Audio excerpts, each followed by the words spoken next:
They say it's lonely at the top, and whatever you do, you always gotta watch motherfuckers around you. Nobody's invincible, no plan is foolproof. We all must meet our moment of truth.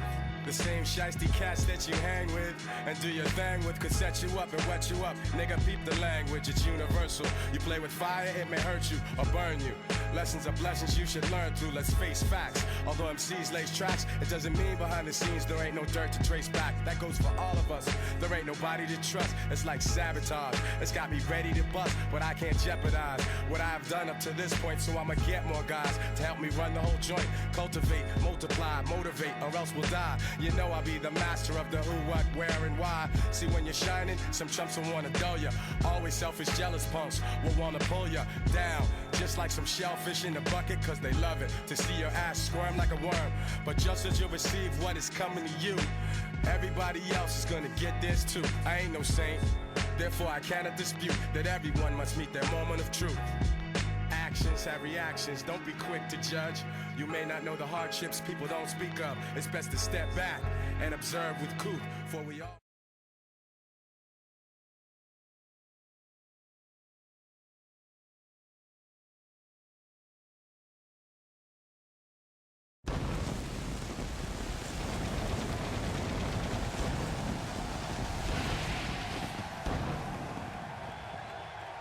Welcome, amigos, it's finally here. XGWL Moment of Truth, as we're here live at the T-Mobile Arena in Las Vegas, Nevada, home of the NHL's Las Vegas Golden Knights.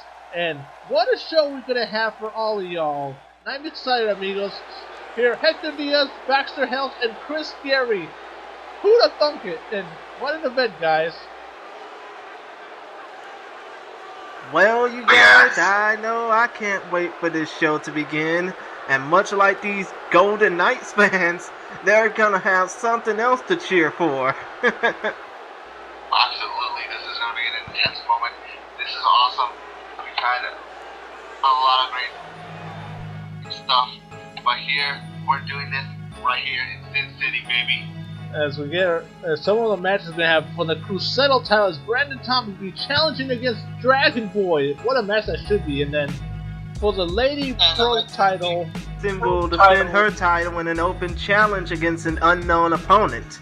I wonder who that could be. It could be intriguing, who knows. In the next contest, Jimmy the Nicmeri will take on Keith Storms in a rivalry that has been brewing as of late, wouldn't you say, guys? Absolutely, amigo. And for the XGWL Women's World Tag Team titles, Jade, Kim, and Nikki Cornejo will look to become champions again as they take on Kendall and Obsidian.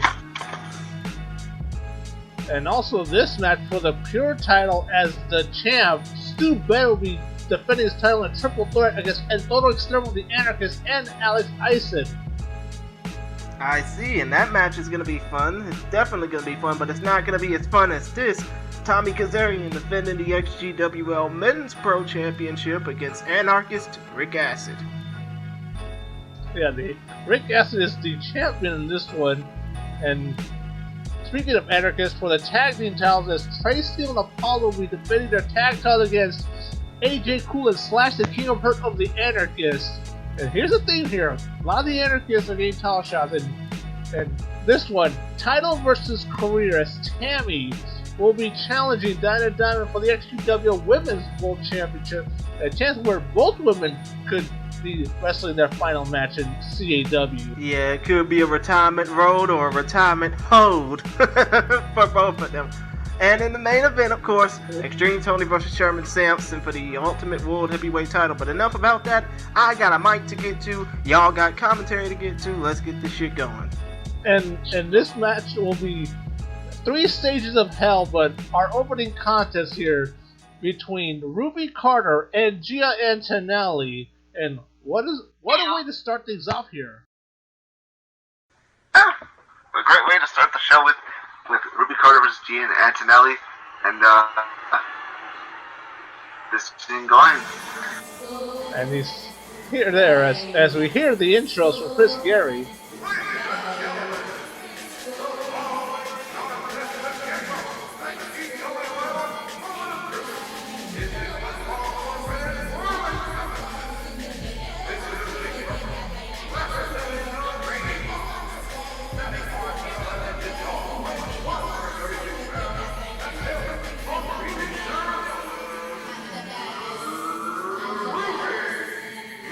You see there, Ruby Carter representing the Beehive, and well, she's had some success on and off, but how do you think she'll do here against Antonelli?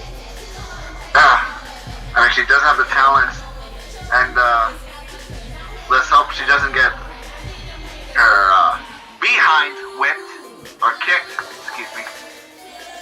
One thing is that Ruby hasn't been improving her skills as of late, and hopefully that it could lead to a win here against Antonelli.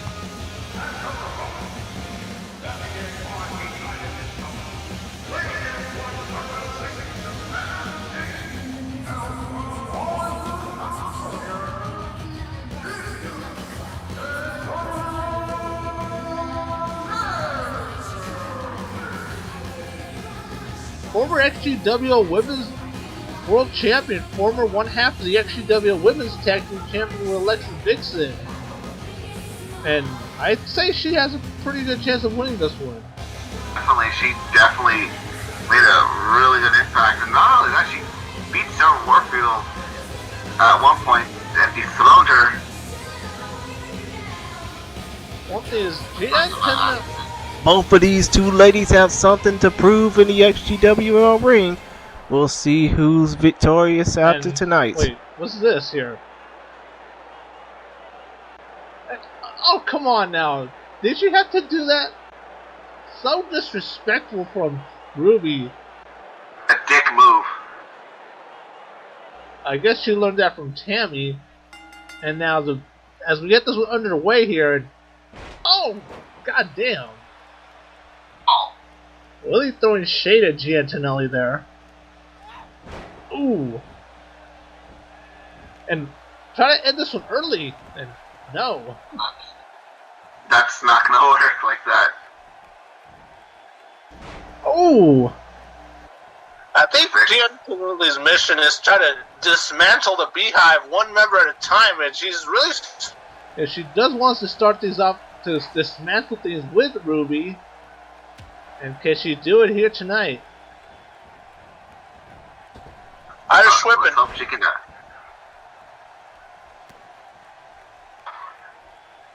And now Ruby's taking control of things after that mishap from Gian. Oh, what a punch in the midsection.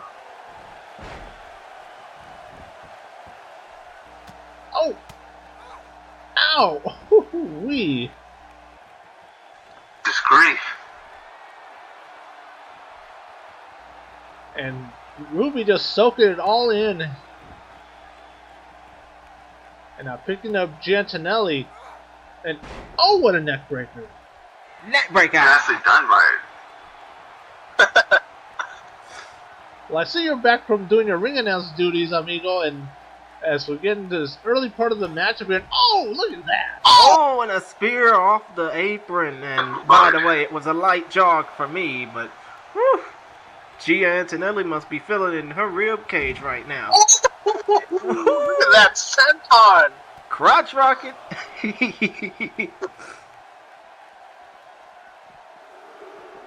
One thing I do believe that Ruby is serious about winning this one.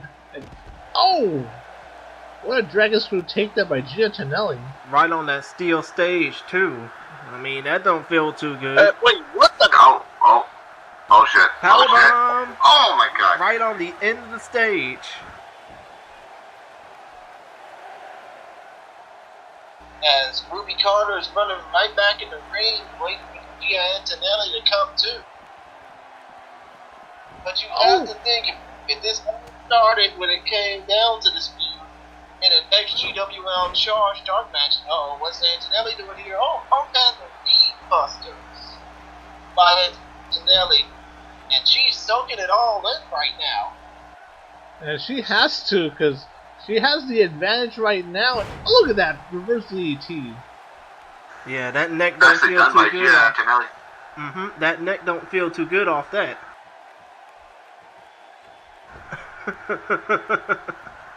Antonelli working out?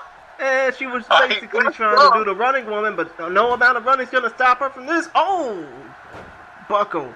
right to the top of the spine, right to the spinal cord area, covered by Ruby. No, not even. Do more damage first. Let's see what Ruby's gonna do here. Setting her up for something. Oh, look at that! Hurricanrana. Nicely executed. Nicely done. And now dragging Gia away from the ropes. And just drops a leg drop. Oh, look at that. Disrespecting Gia Antonelli with that slap. Maybe she probably learned from Nick Diaz. Now the cover. Only a 1 count. Yeah, one and only. It's like the same thing that the 5 fingers said to the face. Slap. Hey, look at this. Roll up. Cover. 1, 2. Hell no! To the no.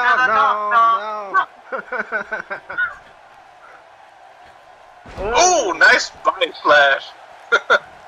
That didn't feel more like a body splash as she basically connected onto the face. Uh-oh, and Ruby is obviously trying for her best rest hold position. More like a breast hold there. Mm-hmm.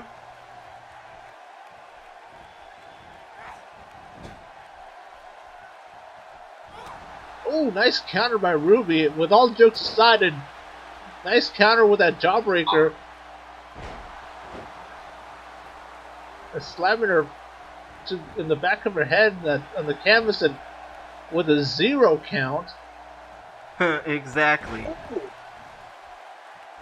Nice drop kick by Gia Antonelli as she's looking to get the crowd behind her. And she has to, especially when it comes down to this match because, I mean, the Beehive might be coming at any minute. And look at that exploder right in the corner. And if she were any closer, Ruby's ass would have touched the bottom of those ring ropes, the bottom of those turnbuckles. And now Ruby is getting her legs wrenched. As we see now. Damn, nice kick there. Mm-hmm. Oh, wait, what the? Unpretty? Oh, nice bulldog. Ooh. And a cover by Ruby Carter, not even close, honey. Do more damage. Well, I guess she listened to you on that one. Yeah, she did. Especially with those elbows from the triangle choke position. And now Ruby Carter's about to set up for something here. What do you think she could be set? Uh-oh. Wait. Roll up. Ooh, Oh, wait a minute. Oh! Cover. 1, 2, and 2! And 99%. That was as close as So a victory close. is yet so far away. That was the closest thing she's come to a victory in this contest. And, oh, what a move with that springboard bulldog by Gia Antonelli. Yeah. Normally she doesn't move like that. Mm-hmm. But hey, she's using those moves to her advantage. Covered by Gia Antonelli. 1, no. 1 count. Because only. Gia Antonelli is uses more power moves, and high fly moves is not really her strong suit. But hey, you can't say she tries. Like she's about to try here. Right. Oh. Body splash. Denied. Cover. 1, 2 count. 2! No. And now it seems like Gia's on the opposite end of this beatdown. oh, look at this covered. Wait, what the? She's No. using the No. Come on, you can't do It's that. typical beehive fashion there. Exactly. I mean, I don't see why somebody would even put their feet on the ropes knowing that the referee is in full view of it. As now, Gia Antonelli is making Ruby pay for her mistakes, and now she's bashing her head on the canvas like a basketball on a hardwood floor. Cover by Gia Another Antonelli. cover. 1, 2, no, not even close. No. Ooh, what a kick there. And this rivalry that's brewing between the Beehive and the XGWL women's locker room. How about how things have been just heating up? Oh, nice kick by Gia Antonelli. And now Gia Antonelli's about to take... She's about to make her own way back into this match.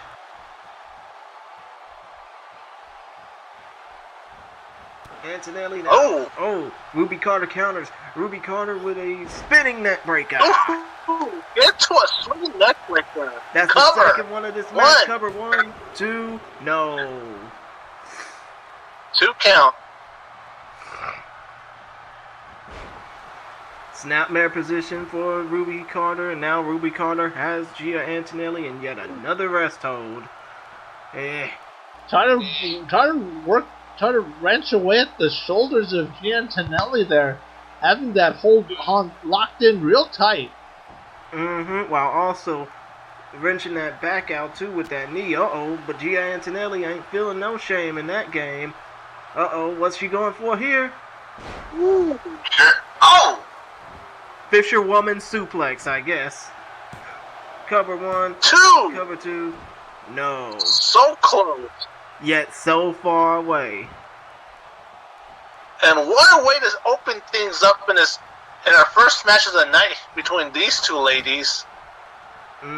Especially considering the fact that these two should be used to... Exploder suplex out of the corner. What? Nice counter by Ruby and Biowoman's carry. Counters right back.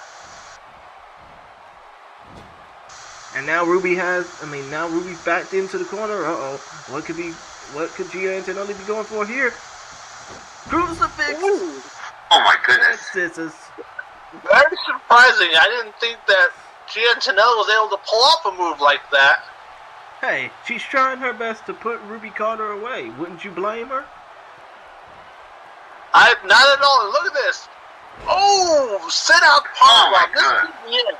1, 2, 3. No. So close, yet so far away. Gia Antonelli had a 3 count in her name, but instead it was 2 and 99%. And now Gia is pissed. I don't blame her. And look at this. Ruby trying to recover here. Inverted bulldog by Ruby Carter. And now cover 2. And for Ruby as well, 2 and 99%. As close to a pinfall as she will get in this contest. And another nice swinging neck breaker. And Ruby looking to put things away here again with this. Look at this. Trying to go for a roll up, instead goes for a double arm DDT, and she connects with it. Cover 1, cover 2, cover 3. 2. So close. I thought it was going to be 3 right there. Yet so far away. How many near falls are these two women going to have to endure before one of them completely breaks? Bulldog by Gia Antonelli. Yeah, good question indeed. Because at this point, one big move can put things away here. Now, that springboard bulldog. I think they call it a stratisfaction somewhere else.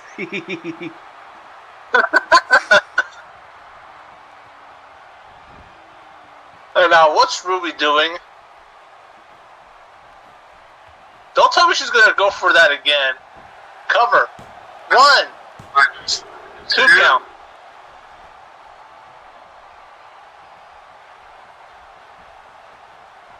And, look at this. Nice counter by Gia Antonelli. And now, Gia has taken control of things right now. Ooh.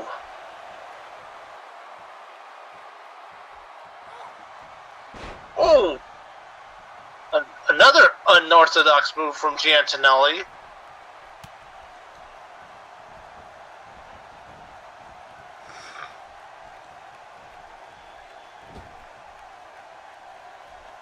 Wait, what's she going for here? Ooh! Oh, Lord. And now Antonelli looking to put things away here. Oh, sit out powerbomb. This could be it. Cover. 1, 2, and 3. And Antonelli is your winner here in our opening contest for Moment of Truth. As we go through the highlights here, look at this roll-up by Ruby. But only getting a 2 count out of it. I mean, holy shit, man. And like I said, what a way to open things up here for Moment of Truth. And these two ladies have set the bar pretty high there.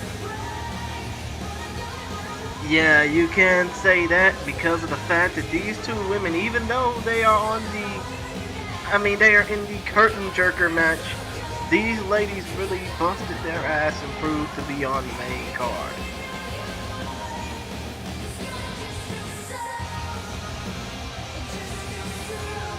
Well, and Ruby had a chance to win it a few times, but Antonelli, she was just too strong for Ruby. There's no doubt about that. Yeah, that is true because of the fact that even though Ruby Carter came in with her own little flavor, Antonelli proved to be too much, proved to be too powerful, and proved to be too vicious for the upstart member of the Beehive. I definitely agree. Despite the fact that Ruby Carter has been in XGWL for a very long time, but Antonelli was hungry. Yeah, and if you think about it, I mean, look at what the hell's gonna happen in the co-main event between Diana Diamond and Tammy. Well, actually, tri-main event in this case between Diana Diamond and Tammy. If Tammy loses, screw the Beehive, they're done. Well, actually, not figuratively, though.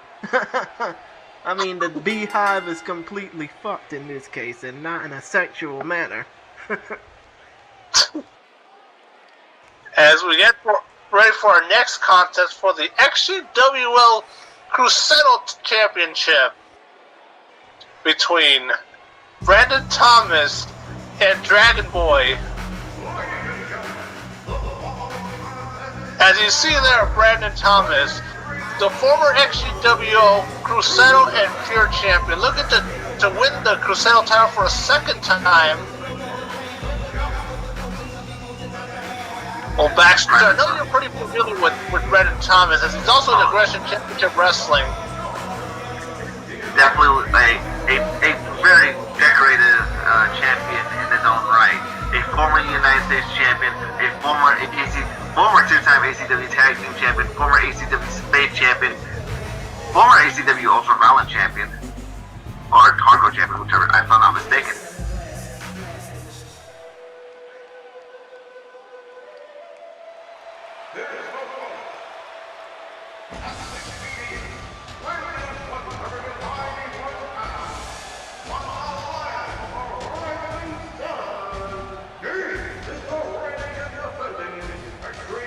You could say he's the standard of the Crucero division. Him being a 5-time Crucero champion. He's also a former XGWL Professional Champion and former TWF Lightweight Champion. Yes. And definitely one of the most exciting wrestlers on the roster. As he brings us a high-flying game to a whole nother level compared to the rest of the Cruceros. I agree. He is definitely a treat to watch. Definitely him and Brandon Thomas had a hell of a match in the finals for the Crucero title. Yes, absolutely. That match was an instant classic. Okay, so I'm basically back from doing my ring intros, obviously. No, wait, actually, not yet. And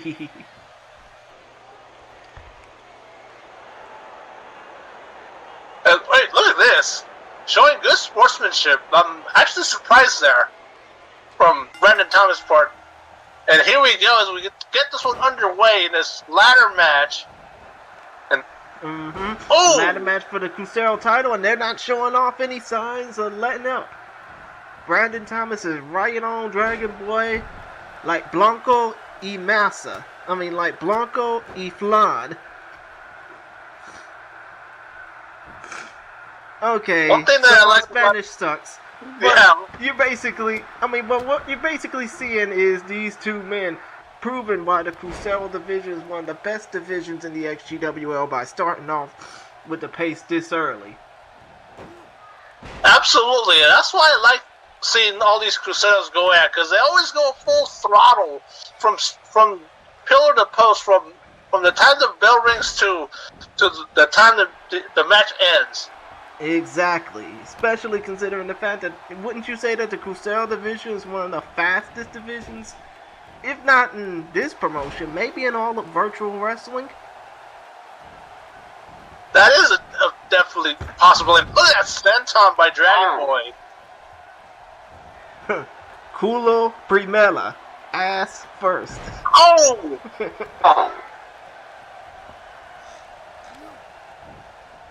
And look at that Dragon Screw takedown by Dragon Boy. That's the one thing he has to do, is he has to slow down Brandon Thomas, because with Dragon Boy being one of the fastest in the Crucero division, to slow Brandon Thomas down is going to make Dragon Boy even faster. Yeah, but the same can also be said for Dragon Boy. He has to slow... the same can also be said for Brandon Thomas. He also has to slow Dragon Boy down because he is obviously the pillar of the Crucero division. Yes, and look at this. Oh! What a move. And Dragon Boy is definitely a crowd favorite. Yes, because of the fact that mostly everybody in... I would probably say that the Latino community has really shown up for both Dragon Boy and obviously in the main event XtremeTony, and what the hell's going on here? Oh! What a sling blade! As our friends at the other promotion would call it, the JTG Memorial Sling Blade. Oh, misses the elbow there. Yeah. And one thing is that Dragon Boy is from Japan, and a lot of Japanese wrestlers wear masks too. Not just in Lucha Libre. True. By the way, to that other promotion, hello, we still see that you're around.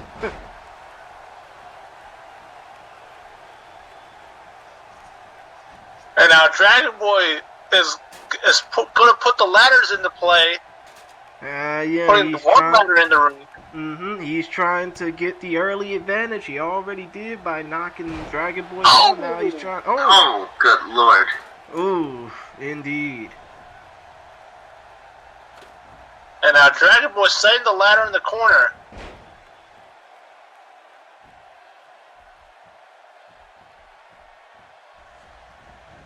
And now, setting Brandon Thomas right on that ladder. That don't feel too good, especially for his back. Oh! Nice Piranha. Ooh, get on the ladder. Ooh, and going for another Piranha. And, another sling blade by Dragon Boy. My goodness, you have to feel for Brandon Thomas right now because he's basically... granted, yes, this is a match that these two really need to win. Well, actually, this is a match these two really need to slow each other down in. Look at that Kinshasa from the middle rope, and look at that, just driving his knees right in the Brandon Thomas from the middle rope. And this is a great opportunity for Dragon Boy to try to win it here and now. Yeah, exactly, because he knows damn well he's gonna need. What am I trying to say? He's basically seeing that his opponent is down, so he needs to take advantage. And now Brandon Thomas got a chance to recover there, and he might have the momentum in his favor now. What a clothesline.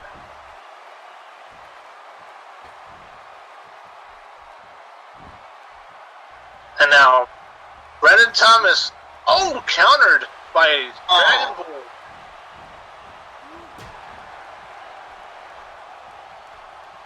And now, her Karana by Brandon Thomas.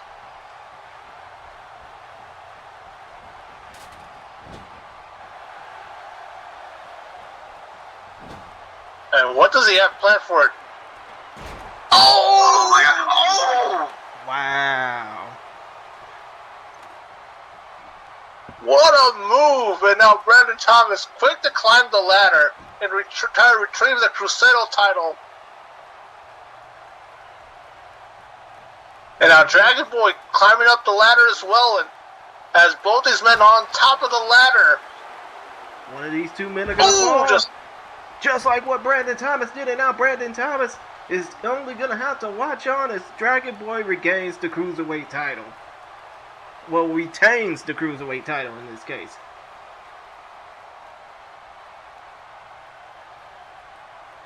And Brandon Thomas is still down, slowly making his way up.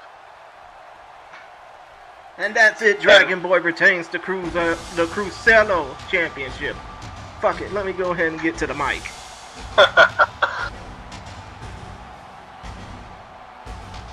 As you see the highlights there, that sling blade. And another one.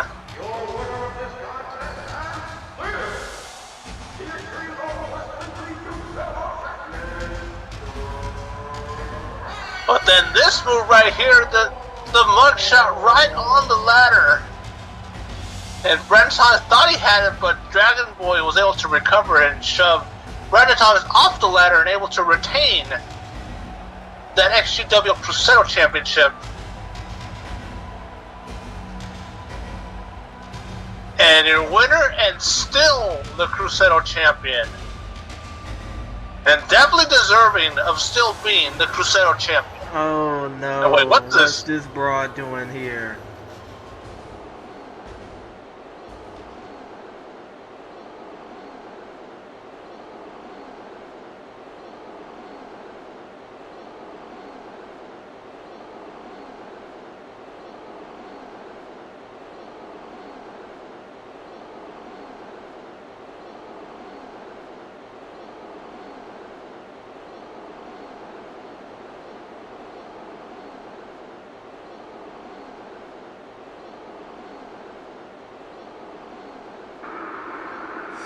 I don't believe you for a goddamn moment.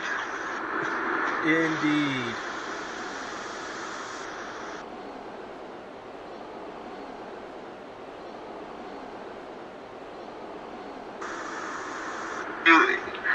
If you lost, I would suggest say, bye, Felicia. Ha, indeed. Well, to play devil's advocate here for a minute, I still believe that Tammy might have a chance, but then again, it is Diamond, so it could go either way. Key word. She might have a chance, but there's not a snowball's chance that she will. But anyway, let's go on to our next match in this open challenge here as Alexis Vixen is set to defend her XGWL Lady Professional Championship right now.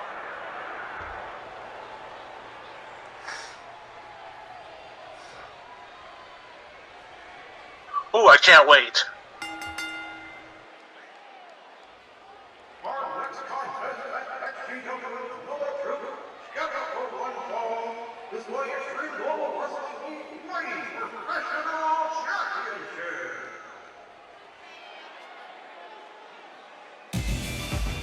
And now making her way to the ring is Alexis Vixen, former XGWL Women's World Champion, former one half of the Women's Tag Team Champions, and the current XGWL Lady Professional Champion, holding that title for a third time now.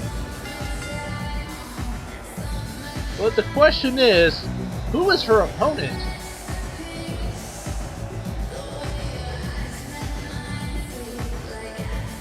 I want to know. It's going to be interesting. Especially with I would love to see what's going on. especially with Alexis Vixen fighting here in her hometown of Las Vegas, Nevada.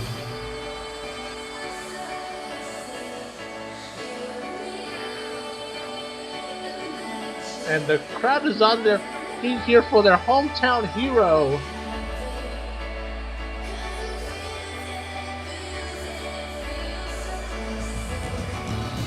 Yeah, and I mean, I don't know what else to say. I'm just hyped up and excited for this match to even happen.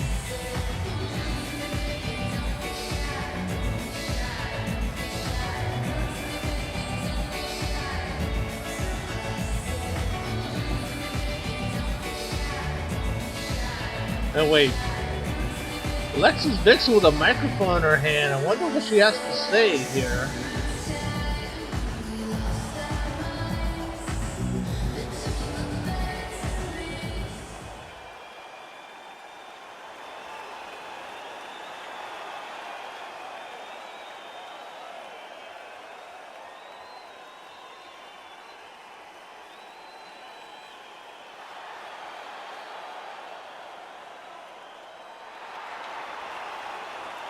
And the crowd really agreeing with Alexis Vixen right now.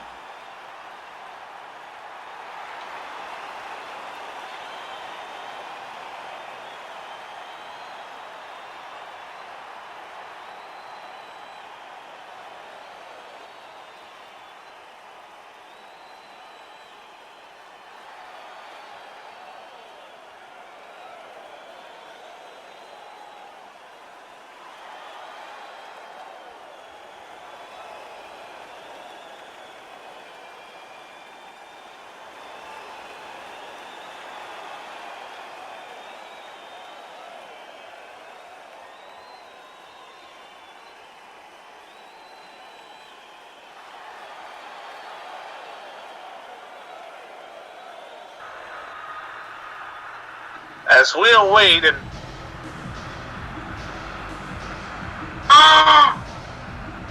What the fuck?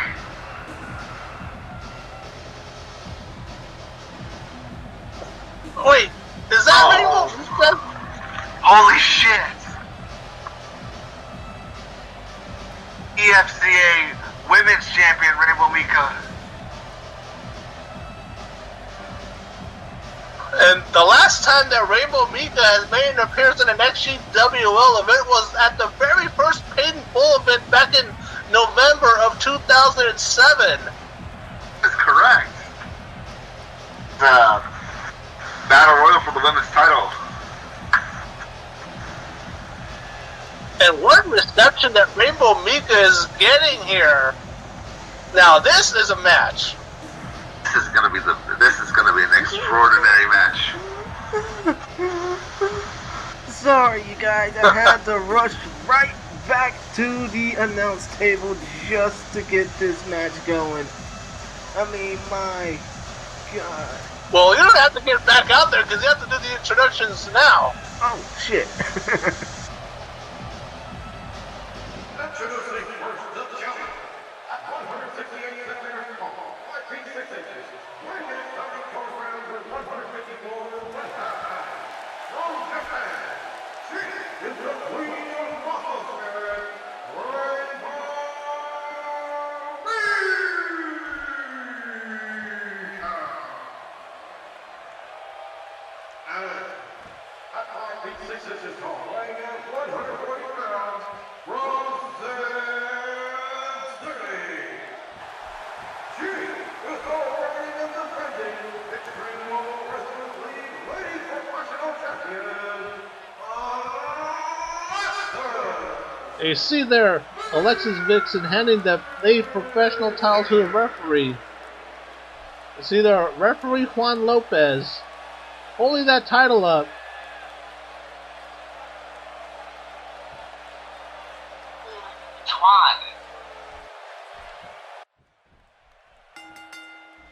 And we're underway. Rainbow Mika, Alexis Vixen, locking up here, middle of the ring. I would never. Look at this. And two great in-ring competitors.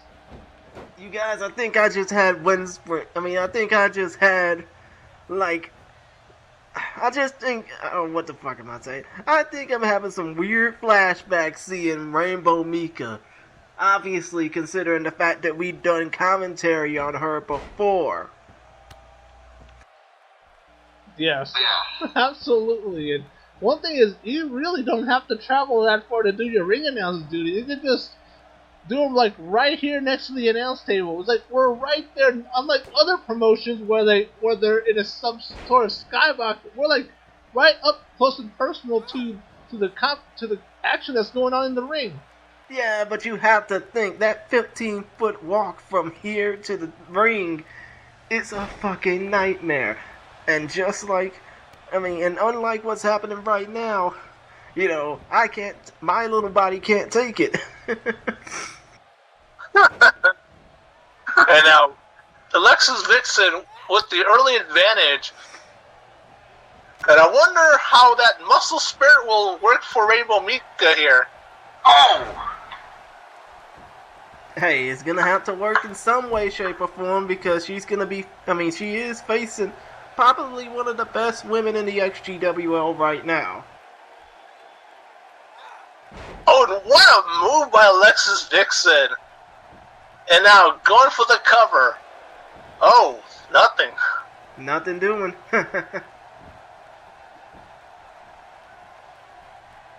Oh, what a forearm shot by Rainbow Mika. Oh, what a power bomb. Oof. That probably was brutal. Especially for somebody like Alexis Vixen taking it. Oh! Oh! Rainbow Mika crashing and burning on the outside, and see Alexis Vixen there. Huh. Showing off the goods, if you will. Exactly. But hey, it's Sin City. Nobody can tell if you're doing that.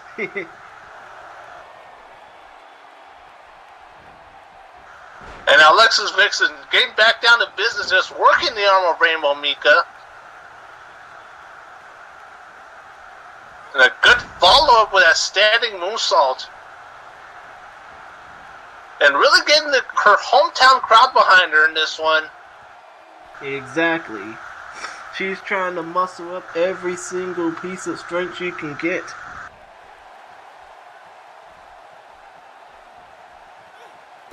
And doing a good job just working on the arm of Rainbow Mika. Well, I still can't believe that Rainbow Mika's here getting a shot at the XGWL Lady Pro title. I can't believe it either. And it almost feels like yesterday when she was in an XGWL ring. And look at that gut-wrench suplex. And now Rainbow Mika, look, going for the pin, cover, 1, 2. 2, and oh! 2 and 99%. And Rainbow Mika, just got countered by Alexis Vixen. But since it was a near fall, it feels like 2 and 5/10. Look at the strength of Rainbow Mika on that one. Rainbow Mika getting pumped up.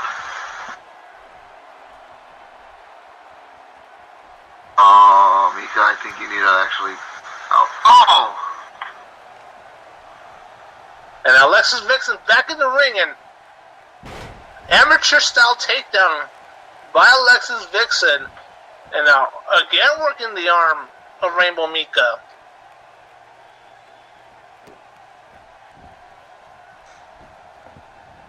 And good technical wrestling from Alexis Vixen. Yeah, but would you basically say that Alexis Vixen is the type of person who would do these technical moves? As right now she's... Oh yeah, absolutely. Just like the spinning toe hold. Yep. Yeah, that's the spinning toe hold, alright. The same move that a lot of amateur wrestlers use, and obviously a few legendary wrestlers themselves. And now Alexis Vixen setting up for the Vixen T. Oh, good lord. That neck must have snapped a little bit too hard. Cover 1, cover 2, cover 3. No, 299%. Oh my goodness. The toughness of Rainbow Mika peeking out after that one. And now Rainbow Mika, power slam. Oh, Pump handle slam by Rainbow Mika. Cover 1, cover, no, not even close, honey. Do more damage. Yes, and now, nice move by Alexis Vixen. Yeah, that reverse net breaker by Alexis Vixen. Now she's up on the top rope. What could she be doing here? Elbow drop by elbow drop by Alexis Vixen. My apologies.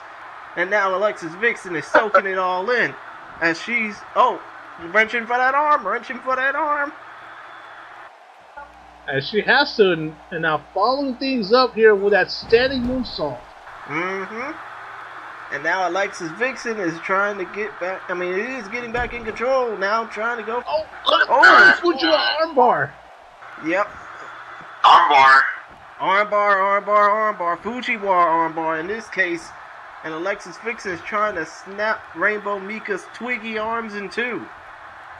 But Rainbow Mika counters with a beautiful head scissors takedown.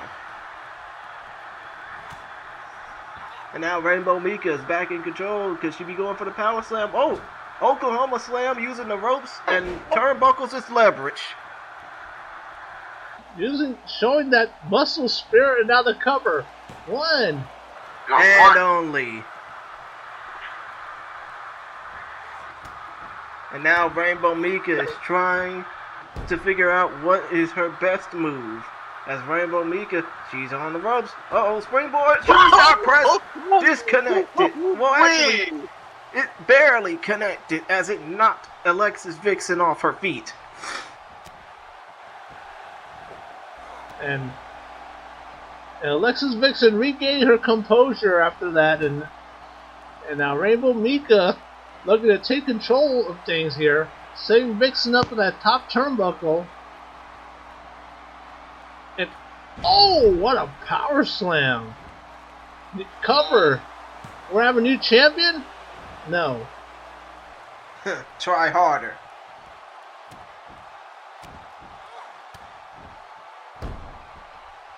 I think she's doing all she can here. Both ladies are in this case. Wouldn't you think that this is probably one of the better women's matches of the night? Yes, absolutely, amigo. We still have 2 more women's matches left in the card. That we do. And, what a bulldog by Rainbow Mika. And now dragging Alexis Vixen in the middle of the ring here. And wait. What power with that move. Cover. 1, 2, and no. And now Rainbow Mika doing the smart thing and working on the neck of Alexis Vixen. Hey, she's got to do everything she can in order to win this match. And look at this. What a counter by Alexis Vixen. And I think Alexis Vixen looking to put things away here. And this time going for the Vixen Buster. Cover 1, 2, and 3. Man. Alexis Vixen with the victory and successfully defending her championship here at Moment of Truth. As we go through the highlights here. And now I gotta make the light jog to do this, to do the, what am I saying? Announce her as the winner. Well, you don't have to travel that far to make that announcement. And then this spinning toe hold. One of the best moves in Alexis Vixen's arsenal, and this Vixen T that I thought they put away but didn't.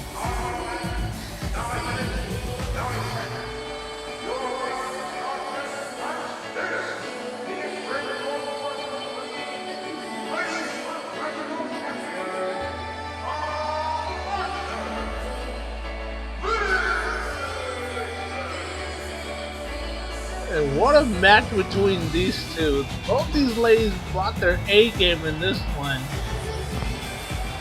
And Alexis Vixen still your winner. And wait, what's this? Look at that good sportsmanship between these two. And Rainbow Mika has nothing to be ashamed about. She put a great effort. And a great title defense by Alexis Vixen. And hey, who's to say that Rainbow Mika probably can't come back to this promotion? I mean, I wouldn't mind seeing her again. Yes, absolutely. And also, who knows who might be challenging for that Lady Pro title next. We gotta take a short commercial break, but we'll be right back.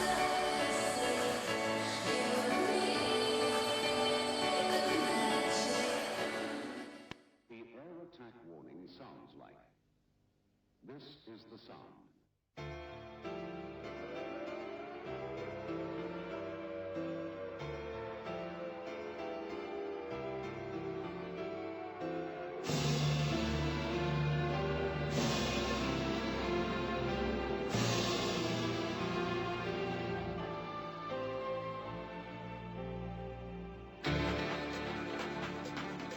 When you hear the air attack warning, you and your family must take cover.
And folks, welcome back, Hector Diaz, Chris Gary, Baxter Helms. And if you haven't had a chance to watch Pacific Warfare, it's on the Virtual Wrestling United page right now on their YouTube channel, so you can check it out. The link is in the description. And folks, I can't wait for our next match to happen. Keith Storr versus Jimmy Nightmare Nicmeri. Ah, yes, the rivalry that started really on XGWL Worldwide, if I'm not mistaken.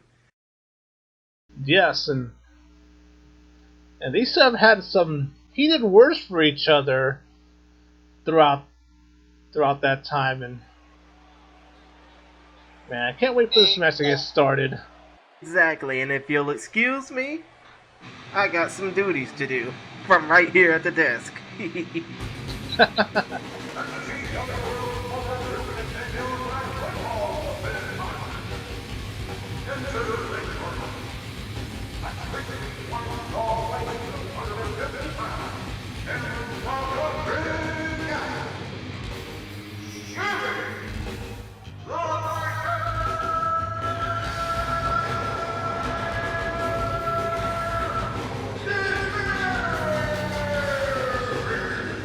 As you see there, Jimmy Nightmare Nicmeri making his way to the ring.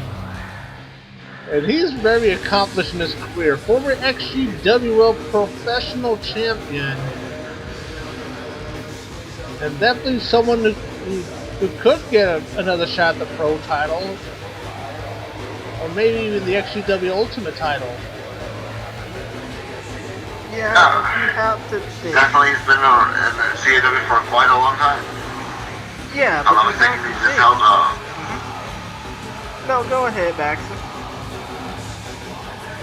he's held world titles in different leagues.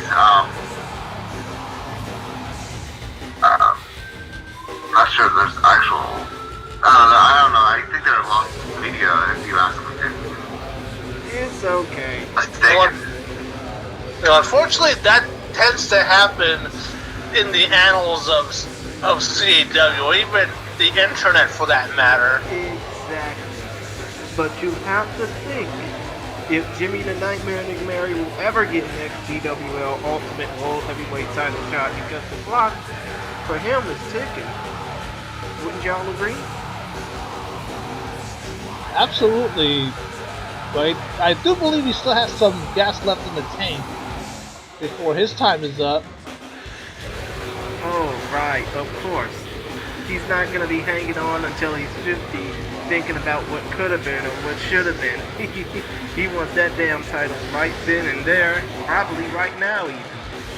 And speaking of which, here's another guy who's going to be wanting a world title shot soon and very soon. Yes, absolutely, amigo. Storm, I would like to plug the XGWL Facebook page, which is facebook.com/XGWL show, and also también you can also follow the XGWL Twitter at XGWL_wrestling. So be sure to follow XGWL on social media.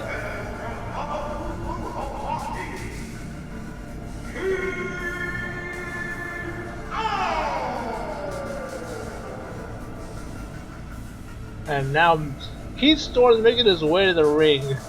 Now there's a couple of things that Keith Storms has done that have been very questionable, to say the least.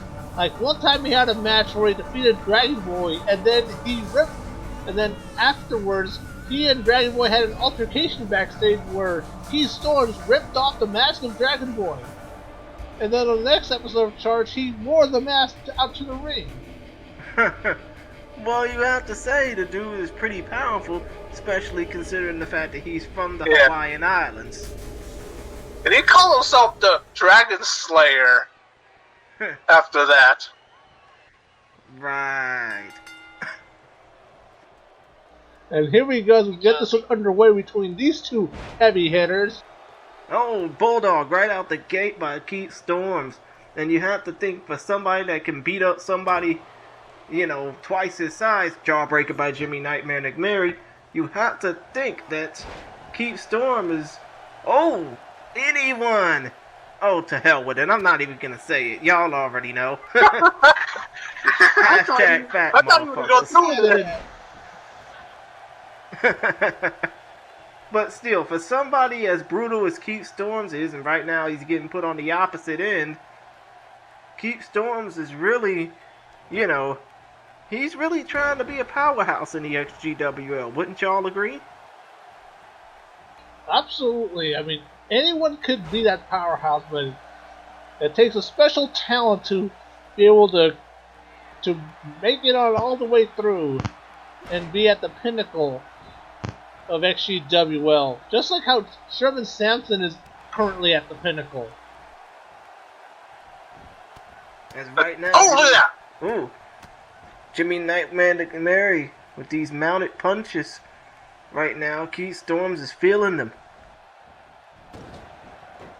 Now Keith Storms gets drawn to the corner. Oof. Back first. And now Jimmy Nightmare Nicmeri is definitely taking control of this match. Until Keith Storms counters, that is. Ooh. Running Bulldog by Keith Storms. And now Keith... what a move! Oh, indeed. I'm surprised he didn't go for the cover after that. Instead, went for an elbow drop. Well, I think he wants to make a statement here and just punish his opponent. And look at this. Speaking of punishment, look how Jimmy Nightmare just try to choke out Keith Storms. Mm-hmm. He's a psychopath. Wouldn't you? What the hell do you expect? Oh yes, he definitely is. Mm-hmm. And now Keith Storms is applying the pressure right back, so to speak. Now Keith Storms, what's he going for here? Oh, another running power slam. Power slam. Mm-hmm. And now Keith Storms. Mm-hmm. Doing the smart thing and just trying to wear down Jimmy Nightmare Nicmeri. Yeah, but wearing him down can only take so much as Jimmy Nightmare Nicmeri easily counters. Oh, not for long. Spine on spine. And now what is he setting up for? Is he going to set up for the diluted drop? Probably so. And there it goes. Connects. Diluted drop connection. And let's look at that in the replay.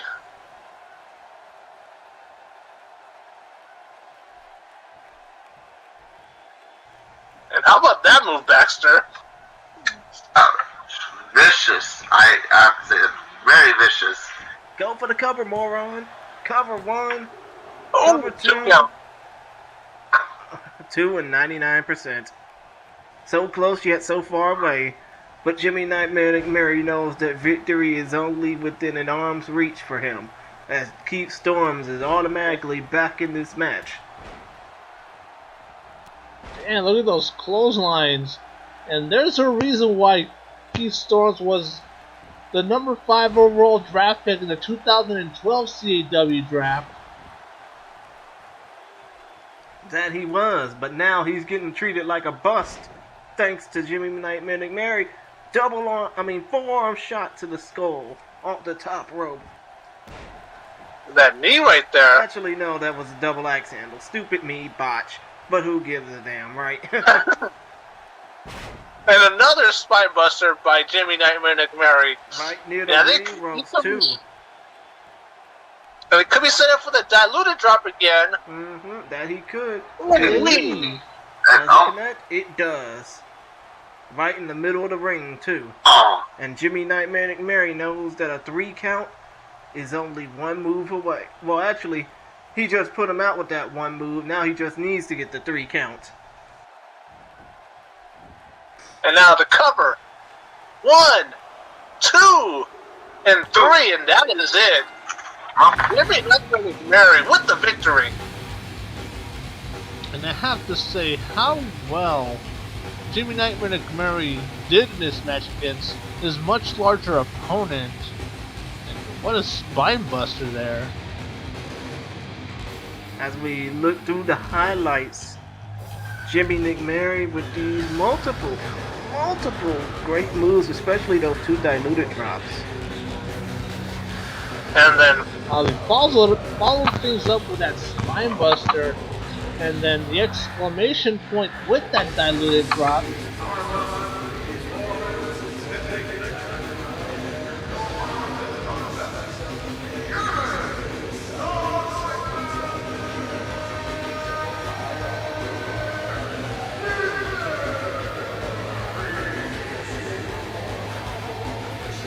And what a victory there by Jimmy Nightmare Nicmeri, putting away Keith Storms in this one. Well, at least the psycho and Jimmy Nightmare Nicmeri.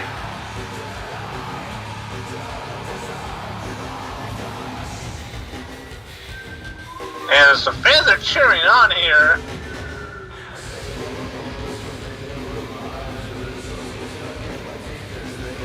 Yeah, and I think we're going to our next match. And wait, what the? Wait, I don't think he's done with him yet. And oh, goddamn! Oh, Jesus! Well, what the hell do you expect out of him? He is a psychopath after all. You can't. You can't expect this type of behavior from a normally sane person, can't you? No, you're absolutely right. And now, with another diluted drop, this time on the outside. Such piss poor. I don't know what to say here. Such piss poor behavior from Jimmy Nightmare Nicmeri, but I don't think he gives a flying fuck. And I can't believe what just happened. Like, I'm still shocked. I'm lost for words here. Right. The fact is that, Keith Storms was just picking on Dragon Boy, and guess he got his justice served by a psycho. That is Jimmy Nightmare Nicmeri. Yeah, but you have to think about it. Jimmy Nicmeri, he's not known for this behavior. He's just basically being an ass at this point. Well, be as that may, we have to move on to our next match here for the XGWL Women's Tag Team Championships, as Obsidian and Kendall Lewis are set to defend their titles against the former champions Jade, Kim, and Nikki Cornejo. Mm-hmm. And I got this mic in my hand, so we can go ahead and continue going with this. Alright. Let's do this.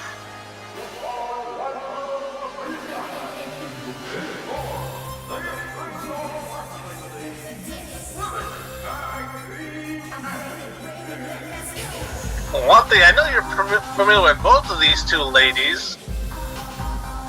Definitely familiar with them.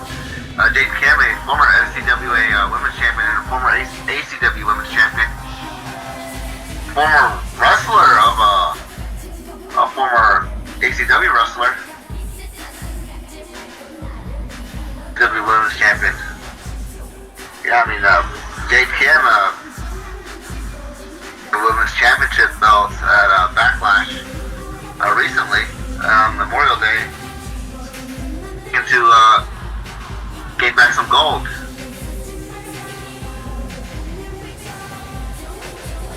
Oh, I know that Jade Kim has been a champion everywhere she's been. Here at XGWL over in Aggression Championship Wrestling, as Jade Kim is a former XGWL Women's World Champion and a former two-time Women's Tag Team Champion with Nikki Cornejo there.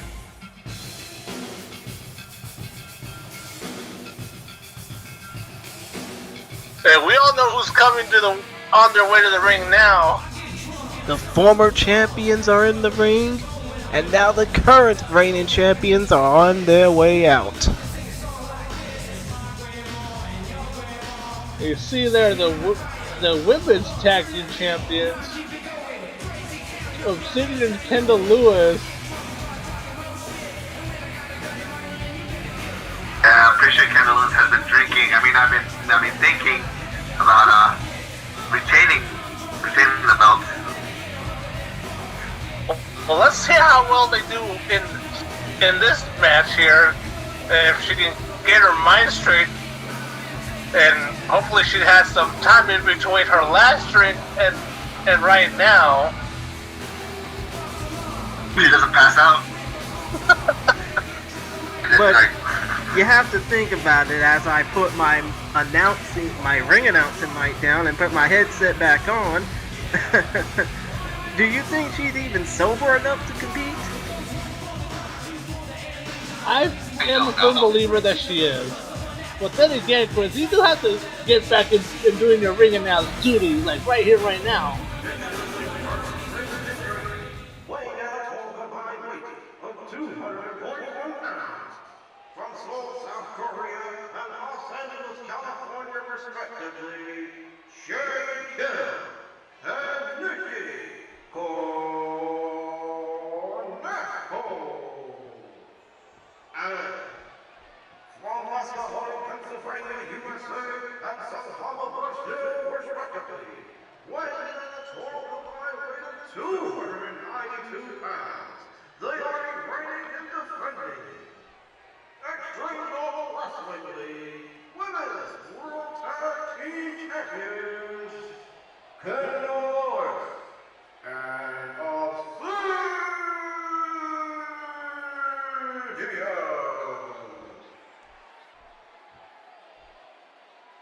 And now Juan Lopez collected the two championships from Obsidian and Kendall Lewis, and as what those two championships are all about for in this match right now. As Jade Kim is about to start things off against Obsidian. And here we go as this one's underway. Yeah, and you have to think. You have to think Obsidian is trying not to, trip up while being tipsy. Well, Obsidian's not the one that drinks. Oh. All the drinking doing does go to Kendall Lewis. Well, I'm surprised that she's staying on the apron and not falling off of it. Fall in face first, be like, God damn, what the fuck happened? What the fuck happened? And her nose is bleeding and like not even paying attention. Yeah, and then she'll have to end up going to rehab or something. Oh, yeah. And now, Obsidian driving Jade Kim to the ring ropes. Juan Lopez asking for a ring break, and look at that cheap shot by Obsidian. Good lord. Hey, maybe Obsidian is the one that has to carry all the weight between the two. Well, I don't know about that because Kendall Lewis is a capable performer. She is a former 2-time XGWL Women's World Champion after all. I see, but still. I mean, I'm surprised that Obsidian isn't really getting talked about as much, even though she probably is a former she probably is a former WCDL Women's World Champion, right? No, she's been on the main roster ever since her debut, and look at this. Oh, what a move. Oh!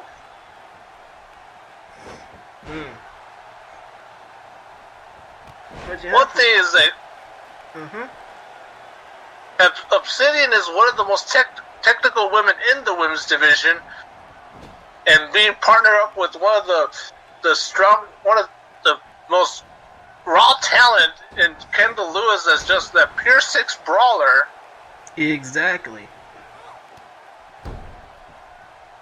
And I think they've learned a thing or two from each other ever since they've teamed up a couple years back. And look at that. Wait. Oh, counter. Good lord. I know, right?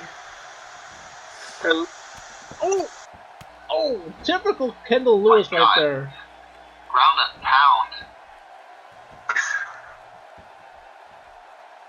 And now what plans does Kendall Lewis have here? She could be going for something that doesn't involve a bottle in her hand. And now the tag to Jade Kim. And as a legend would say, business is about to pick up. Exactly. The Lewis.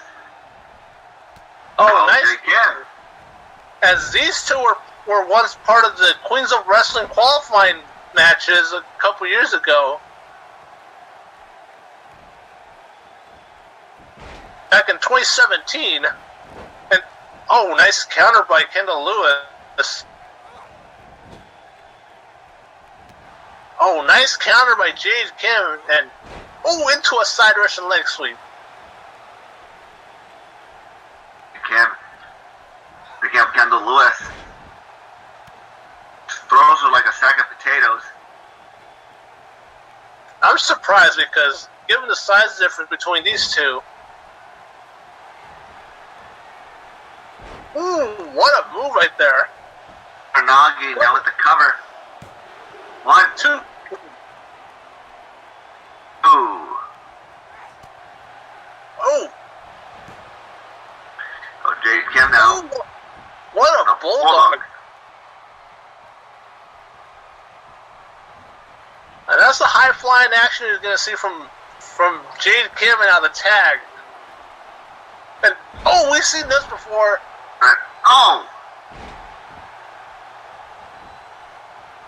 Cover. And the save there by Obsidian. And now Nikki. Countered. Very nice done by Kendall Lewis and out. Snap suplex. And this doesn't look good here. Wasted land. And now the cover. 1. And Jade Kim with the save at the last second.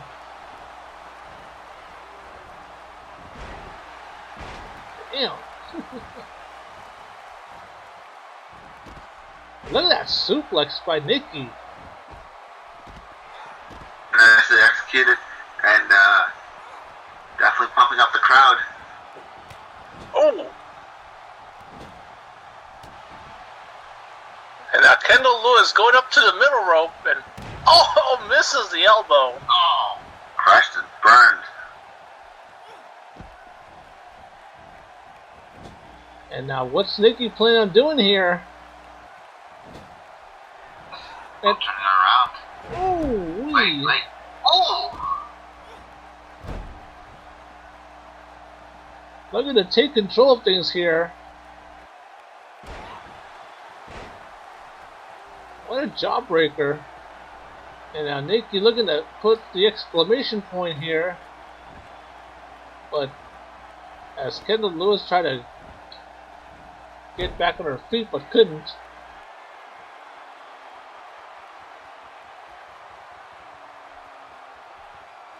I can't wait for our main event between XtremeTony and Sherman Samson, the 3 stages of hell. Hey, I know how you feel about that. That match is going to be pretty damn fun, just like this match is right now. Oof. Oof. That's gotta hurt. No doubt about it. And now tagging in Obsidian. As Obsidian is patiently waiting for Nikki to get back up on her feet. Well, I spoke too soon on that one.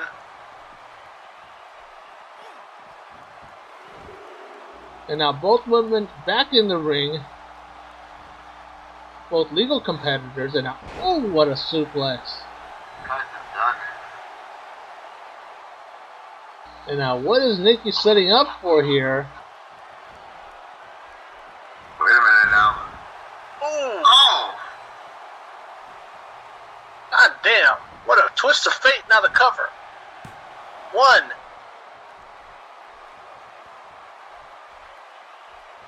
And only. Yep, and only. Ooh.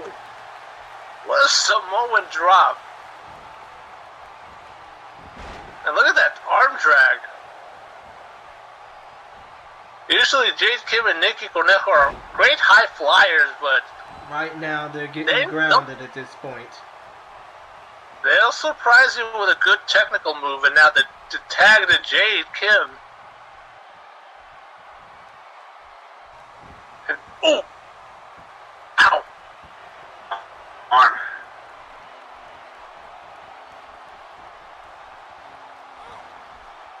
And, oh, what a counter by... Oh, my goodness.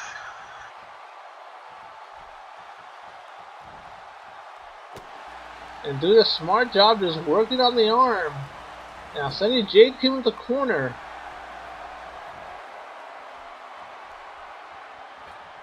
And Obsidian has yet to win the women's title. Exactly. That's why she's the only person in this match without a significant championship win here in the XGWL. And now Obsidian looking for a bow and arrow. Oh my god. And needs to hold on for her dear life. And, Jade Kim taps out. I spoke too soon. As we look through the highlights of this, and what a match between these two great teams.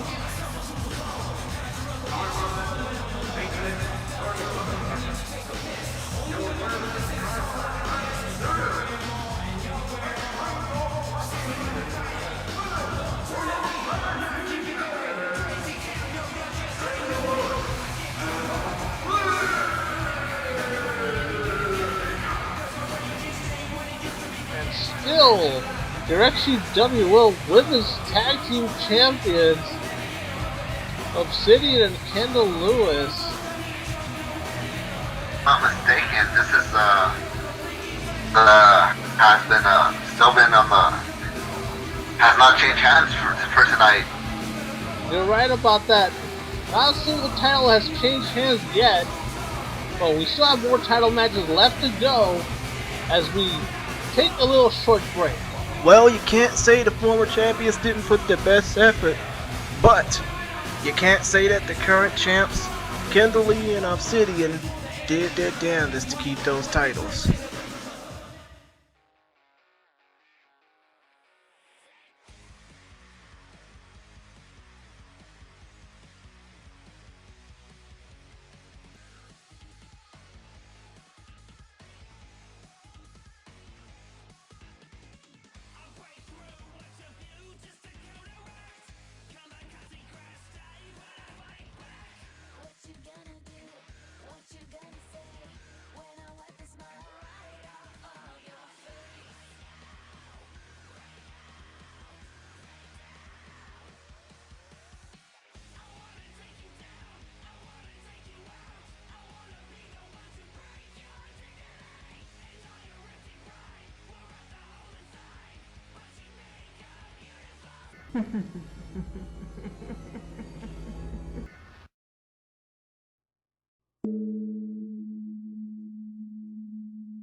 And folks, welcome back as we go to our next match for the pure title. As Stu Bennett will be defending against Alex Ayson and Toro Extremo. But real quick, who can stop Obsidian Kendall Lewis now?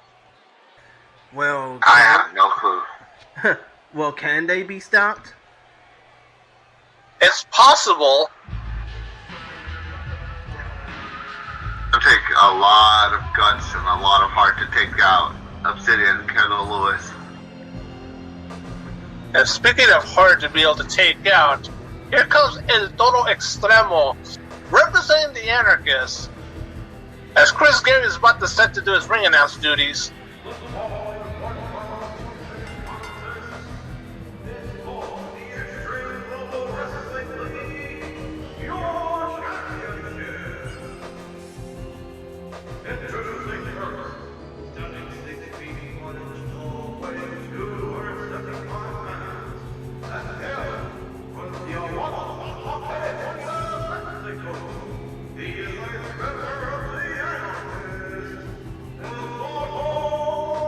Former 3-time XGWL Pure Champion, former 2-time Professional Champion, and this guy's a total beast. And even more so ever since he became part of the Anarchists. That he is. That he is. Well, it's like what Sherman said. Either victory.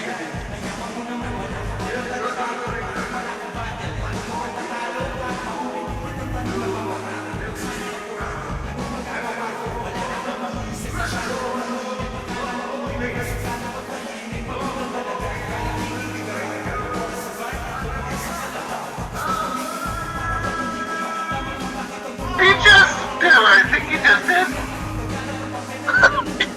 Yes, he did. God damn it. Well, you see there, Alex Ayson, former XGWL Pure Champion from Manila in the Philippines, 5 feet 11 inches tall, 215 pounds. Pretty good technical wrestler is Alejandro Ayson, who was drafted in the 3rd round of the 2010 CAW draft. I'm sorry, but anyone who dabs loses in my book, especially somebody like Alexandro Ayson.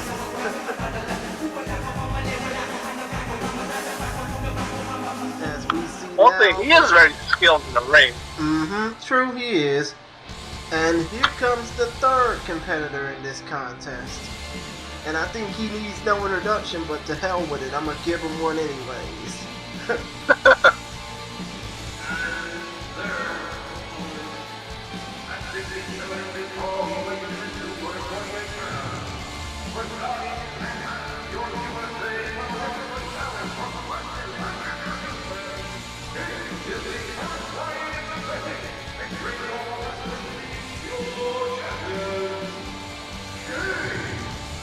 see there, Stu Bennett, the XGWL Pure Champion.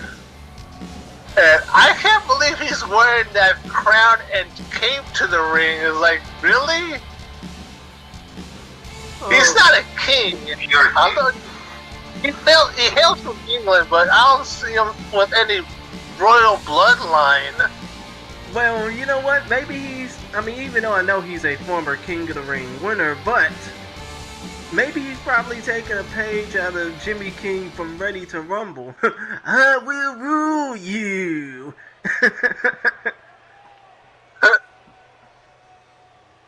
How many people still remember that movie? I know I did, even though I didn't really grasp professional wrestling in the year 2000. As we get this one underway, as El Toro Extremo starting things off with a bang, and oh! So a knee to the back of Stu Bennett. And right now, El Toro Extremo is taking control in the early part of this match. And oh, what a reverse DDT by Alejandro Ayson. I mean, think about it. Alex Ayson is the smallest man in this contest. He's gonna have to, try and keep the two bigger guys off their feet. Oh! Only the dark horse match, and oh, the ref got clumsy right there. Well, of course he did. And it caught in the crossfire. And Ramo oh! Slapjack there by El Toro. eats him for breakfast. And lunch and dinner. We know. And now Stu Bennett getting back into this one. And El Toro eyes him and hits him with a nice clothesline. He's showing no mercy. Exactly. And now the cover by the champ. Only a 1 count. And if you think about it, this is not an elimination match. This is one fall to a finish. So somebody's gonna. If somebody don't get a, if somebody's gonna get the upper hand, they gotta do it quickly. I agree. Yes, absolutely, amigos. And now sending Alex Ayson to the corner, and oh, nice counter by A Squared.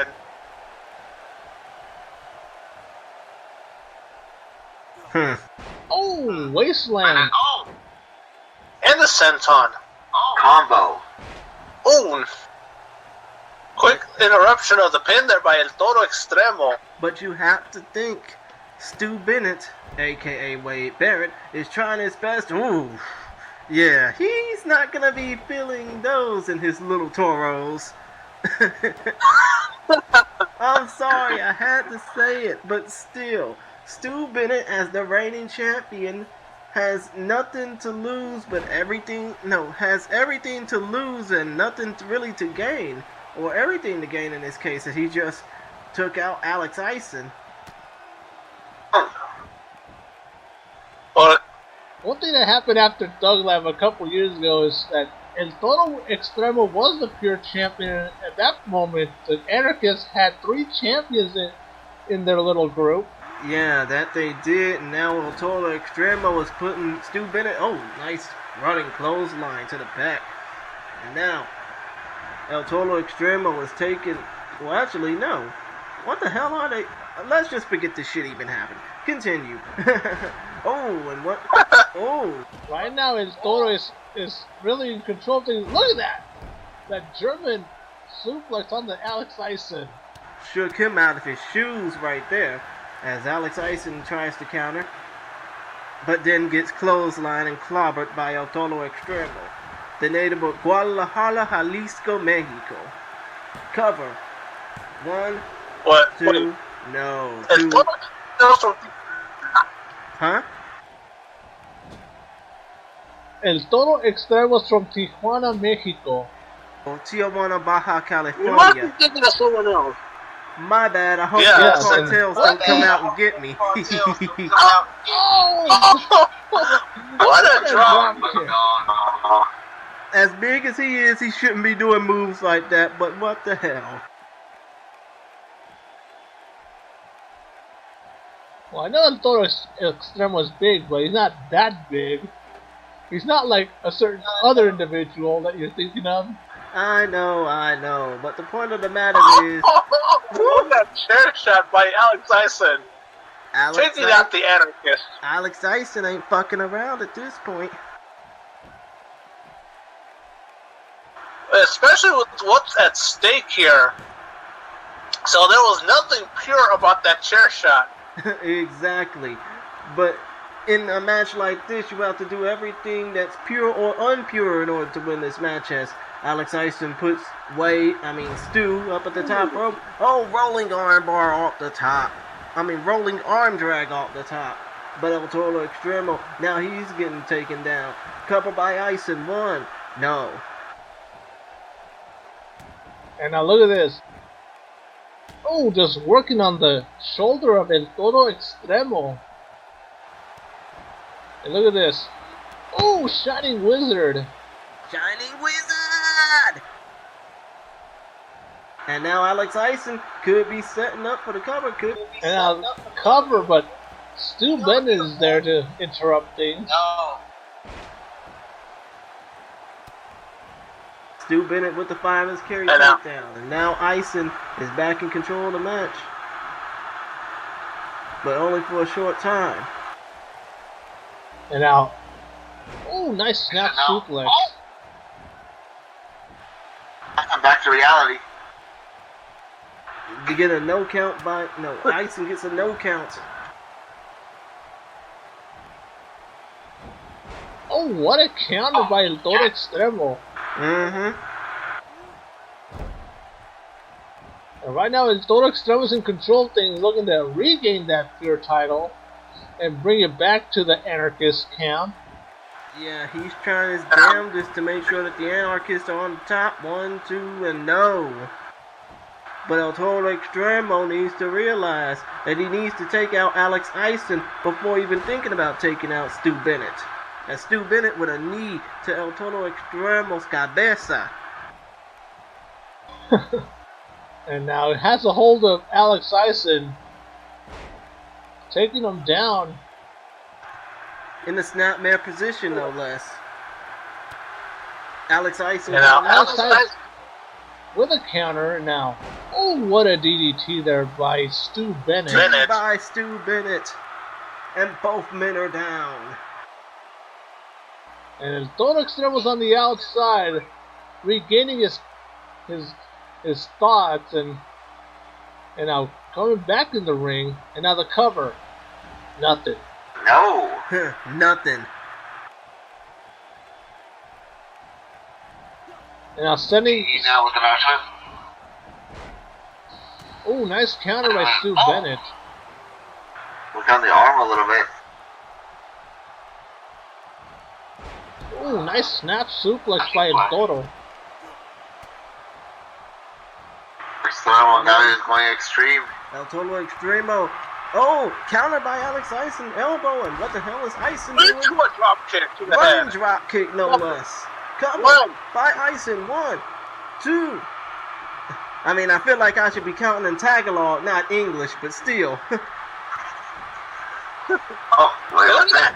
Another Shining Wizard by Alex Ayson. But he's falling right into the trap of Stu Bennett. God. Stu Bennett throwing Alex Ayson into the corner. Ayson counters, and now Ayson is going. Right onto El Toro Extremo. Top rope bulldog right onto El Toro Extremo's culo. Cover.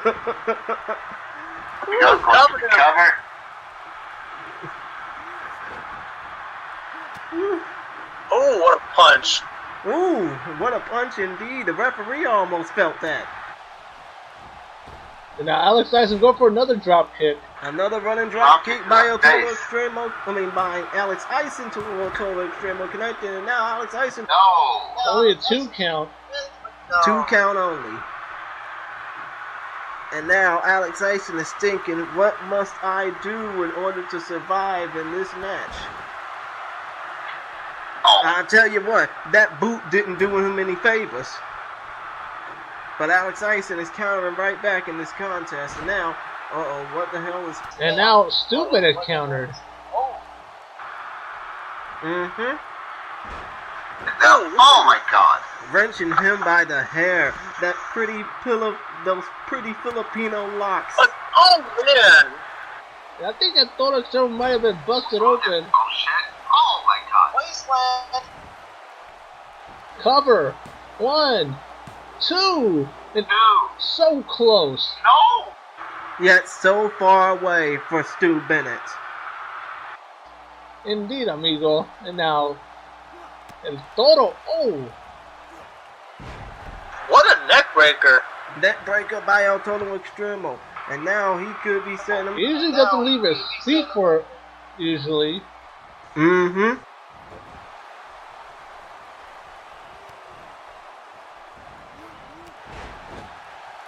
Damn! I mean, this action is fast-paced and hot and heavy. Was it Cover instant, now. you guys? Cover 1, 2. 2! No. 2 and 99%.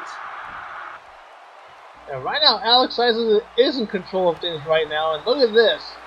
Oh, Shining Wizard knocking down Stu Bennett. For Alex Ayson in this contest. I mean, my goodness, you have to think. Each of these 3 men are exhausted as El Toro Extremo drags Alex Ayson to the corner. Alex Ayson counters. Alex Ayson trying to go for a power slam, fails. Gets kicked in the leg. Look at this! Ooh-wee! Reverse DDT by Ayson. As El Toro Extremo rolls out. Cover. Now 1. 1, 2 count.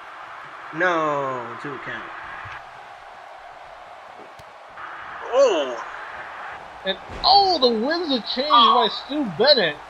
And this could be it. Cover. 1, 2, and 3. 3. And Stu Bennett able to retain the XGWL Pure title. And the supposed king retains his crown. Alex Ayson is lost and damned. This is what I mean when I say, hey, it's 2019. Dabbing gets you nowhere but L's. Actually, dabbing gives you nothing but L's, but still. Ayson lost.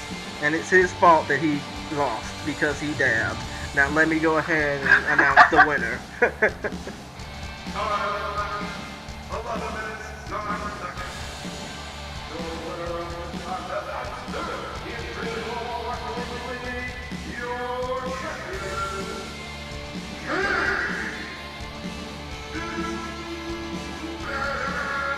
And I don't know if that's cockiness or confidence from Stu Bennett, but what a successful title defense against 2 great competitors. Select the one to fight with, get it on. 10-9-8-7-6. Pick and choose the right one, get it on. 5-4-3-2-1. Yeah. Select the one to fight with, get it on. 10-9-8-7-6. Yes, sir. Pick and choose the right one, get it on. 5-4-3-2-1. It's time for you to get into the character. You hit or lose, a hit or win, I'm only asking you. Either you beat him or you beat him like an amateur. Either you drive or you get driven like a passenger. The fight's around the corner, so pick the one you want to. Represent your way, go head to head with your opponent. Feel it in the air, tension is electric. The glory's imminent, this is something epic. At least for one of you, so what you gonna do? When your enemy is standing right in front of you, are you gonna lose, or are you gonna prove to everyone that never thought you win that you can rule? Cause everything is in your hands, you control it. And everything that is the past, it is over.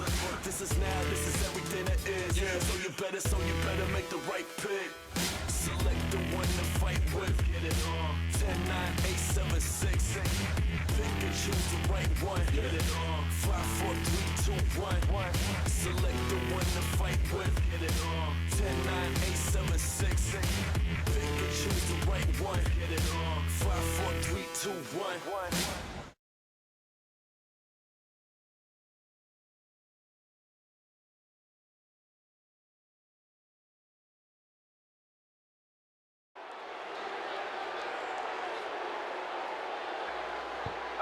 Folks, we're back. More moment of truth here with Chris Gary and Baxter Helms. I am Hector Diaz, and what a match we just had, where Stu Bennett able to retain the pure title over Alex Ayson and El Toro Extremo. I mean, wow, that was a fun match, but again, Alex Ayson cost himself the match because of too much damn dabbing and not too much confidence. Well, like I said, Alex Ayson lost in dabs. Well, anyways, let's go to our next match here for the XGWL Professional Champion, as Tommy Kazarian is going to be challenging Anarchist member Rick Acid for the professional title.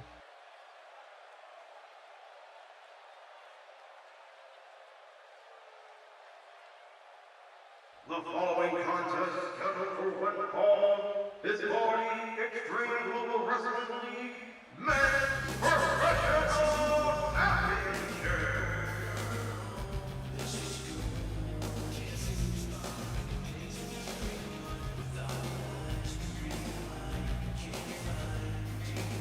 Now you see there Tommy Kazarian, who's a former 3-time Pure Champion, former XGWL Professional Champion, looking to capture the title for a second time, the professional title I mean, taking on one member of the Anarchists. Also, Kazarian's former CWL Heavyweight Champion. Yes, and also a former SCA United States Champion. Oh, yes. As he beat Mr. Iran at In the House 3 for the SCA United States Championship. Morales. He lost the belt to Mr. Iran. I believe he won it back against Mr. America, if that's not mistaken. And he was the last SCA US champion. The Canadian Kamikaze is eyeing his opposition, and that opposition is the crazed psychopath of the Anarchist. And now, on his way to the ring, the XGWL Professional Champion, member of the Anarchists, Rick Acid, the number 1 overall draft pick of the 2010 CAW draft, former world champion in World CAW Wrestling, and had a very successful rookie year. That he did, but to be honest, the way he's working now, he doesn't look anything resembling professional, to be honest. And that's coming from me being a native of the Houston area, just like he is. Well, of course he's not looking like a professional. He's part of the Anarchists. What you expect? Right, of course. Now let me hop back in this ring and do this intro for him. And the other guy. Well, you do that. And one thing about Rick Acid, number 1 overall draft pick in the 2010 CAW draft, and member of the Anarchists, as you see that for the XGWL Professional Championship, as Chris Garrett makes his introduction. Introducing first, the challenger, standing 6 feet 3 inches tall, weighing 221 pounds. He hails from Vancouver, British Columbia, Canada. The Canadian Kamikaze, Tommy Kazarian.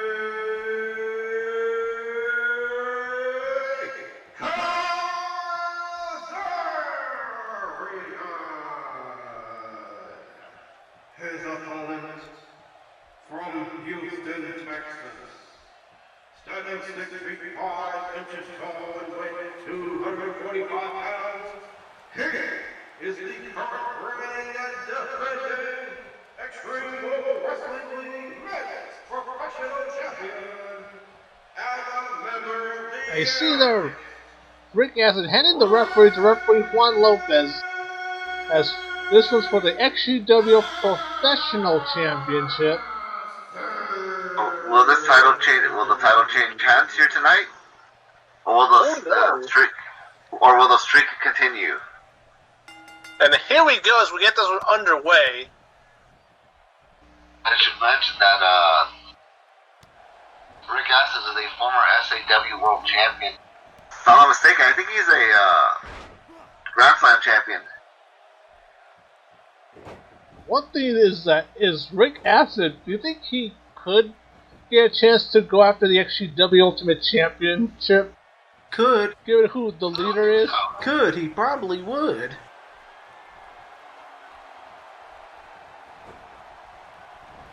And oh, what a drop kick by Tommy Kazarian. Because I'm also a firm believer that Tommy Kazarian could also be in line for a shot at the XGW Ultimate title. And oh, what a DDT there. Ooh. And goddamn, why not? He is a former CCL World Heavyweight Champion, of course. And now look at this, the side Russian leg sweep by Rick Assis, and now the cover. Of course. Oh, nothing there. Of course, anyone can do it. Hashtag fact, blah, blah, blah. I get it now. I mean, hey, I'm trying my damnedest to say it less and less because everybody knows it. And yes, and to be honest, I think a lot of people have overused that line a lot. Thank you, HVFK man.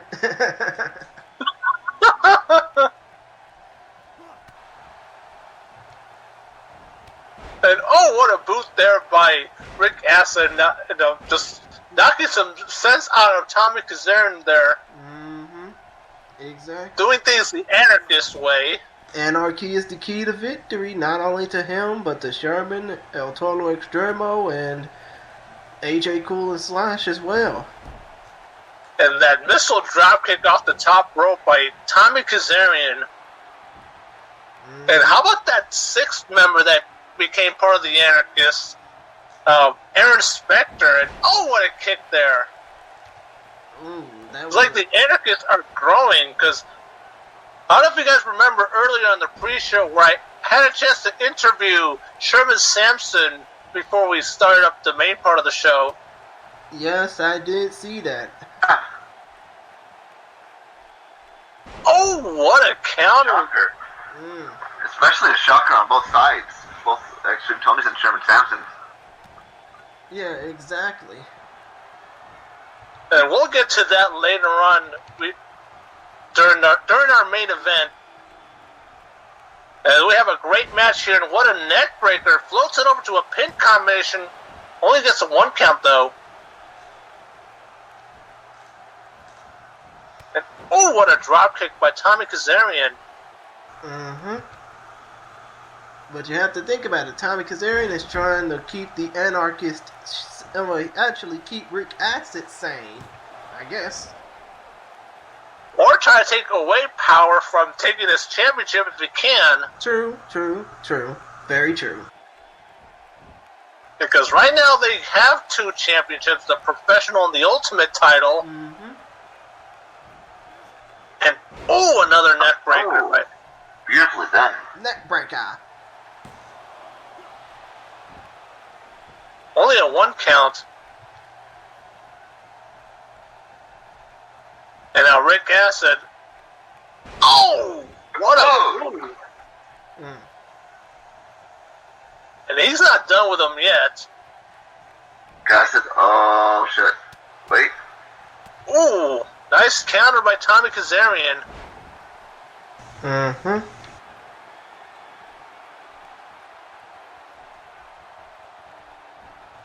And now sending Rick Assis to the corner. And now, what's he doing here? Wait. He's going for something fierce. Wow! Wow! Wow! Wow. You don't see that too often. Very impressive persona of his size. That's because he doesn't really pull stuff like that out of his arsenal too often. And what a form shot.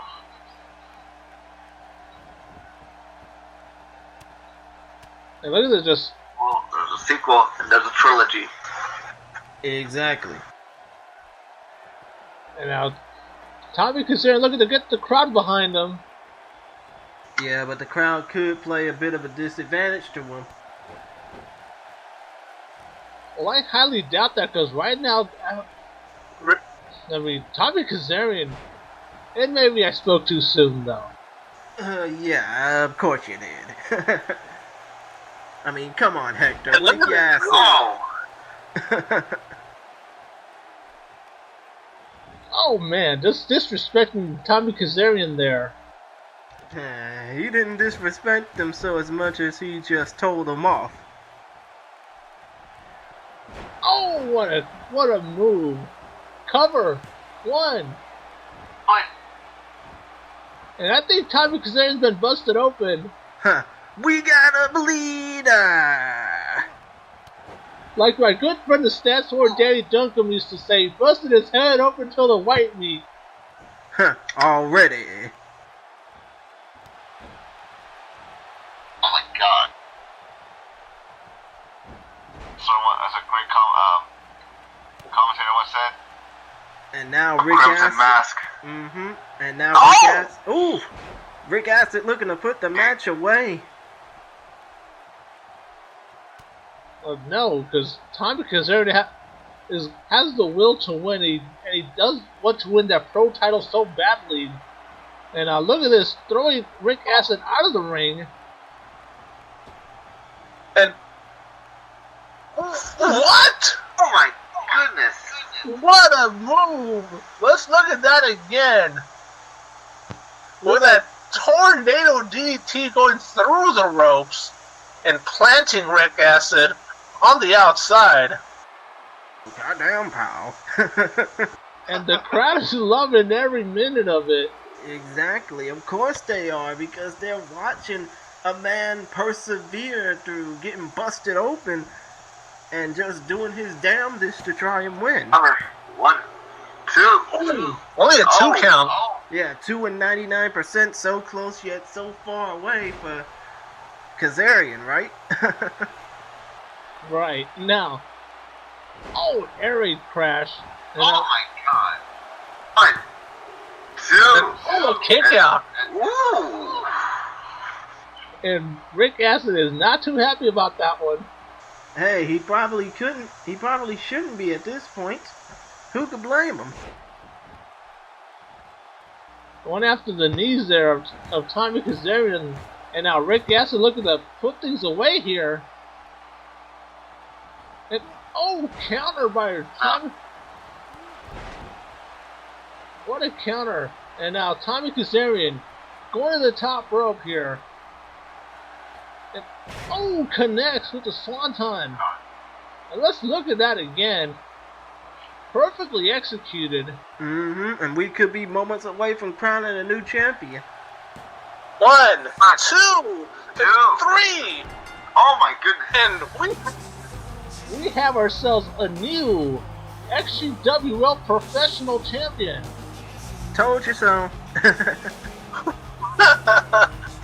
As we go through the highlights, and as Chris Gary announces the winner, Time of the match, 8 minutes and 27 seconds. Your winner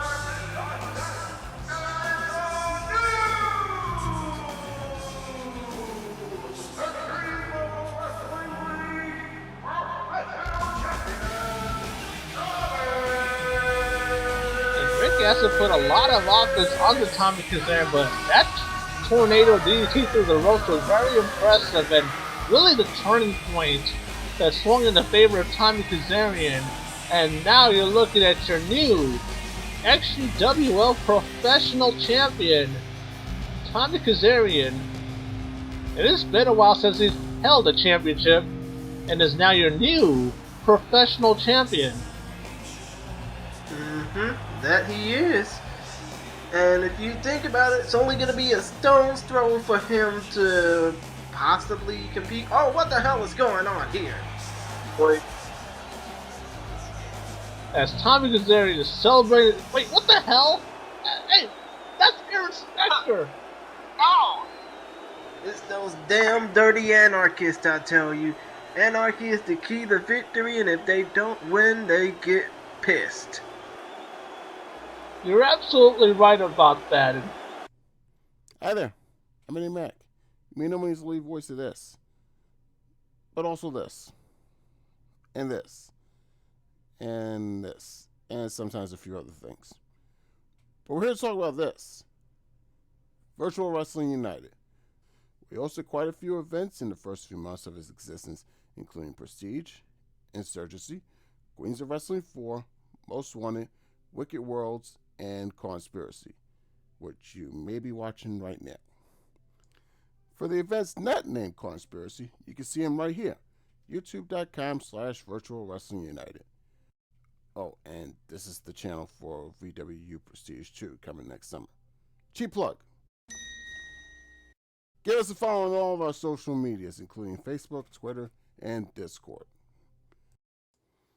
Virtual Wrestling United. The future is unified. And folks, welcome back. Moment of truth, our next match here for the XGWL Tag Team Championships, as the Anarchists, as AJ Kool and Slash the King of Hurt are set to challenge Trey, Steele, and Apollo. And this should be a great match. That it should. And I'm scared. You hear that theme? Oh yes, the ominous tones. And let me go ahead and get in the ring to, get a better look. Well, not just yet, because from what I'm hearing that you're going to do your ring introduction as soon as both competitors are in the ring. Oh, right, both sets of competitors. Yes.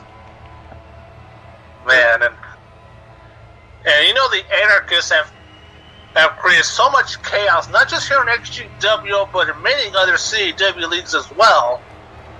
True.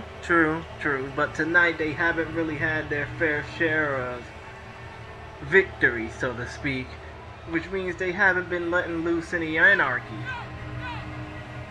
Well, not if you count what Aaron Spector did to Tommy Kazarian after his match. Oh yeah, of course, because of the fact that, hey, it's like I said prior to the commercial.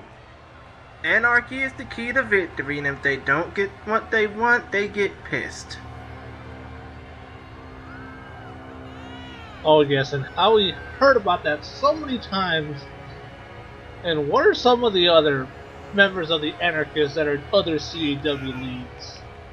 Exactly. I mean, I'm just glad I've only crossed paths with the entire faction once.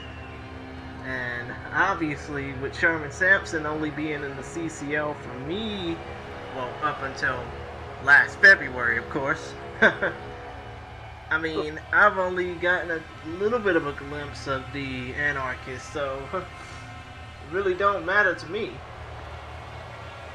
Well, both Aaron Spector and Rick Acid are also part of CCL, if I'm not mistaken. Well, on the contrary, Spector has been on and off. I think Acid is the only full-time member of the two of the CCL. As these two are patiently waiting for Trey, Steele, and Apollo to make their entrance.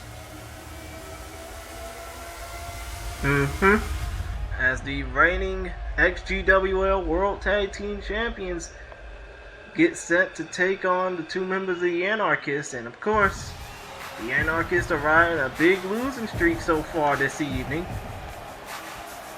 You see there, the XGWL Tag Team Champions, Trey, Steele, and Apollo. And they've held those tag team titles for a long time. All the way back to 2012. Exactly. The 7-year itch, as they call it. Man, so... What else have the Anarchists have reigned terror Baxter? I know the Anarchists are also part of Aggression Championship Wrestling. Oh, so far I found out that they're in SCWA. Sherman Samson actually, he was the Central American champion. He lost it at Backlash this past Memorial Day. Yeah,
And you see there as Trey Steele and Apollo heading to talk to the referee as what this match is about for the XGWL Tag Team Championships.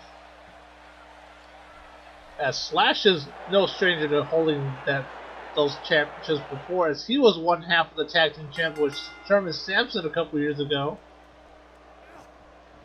As we get things underway, as Apollo with the early advantage over AJ Kool.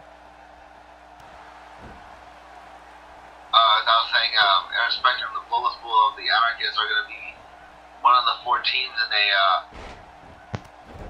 boy tag team match for the HCW tag team titles at ESCA Unity 2 Mayhem in Mexico.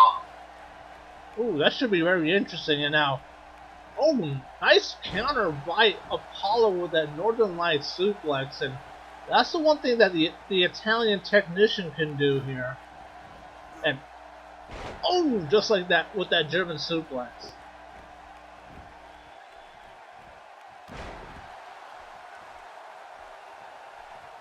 And now Apollo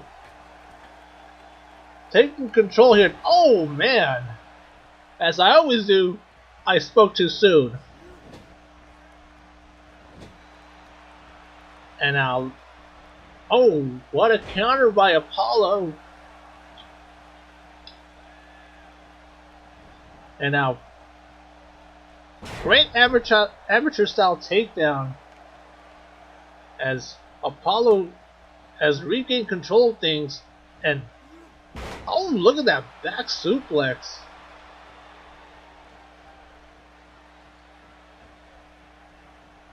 And now, Apollo.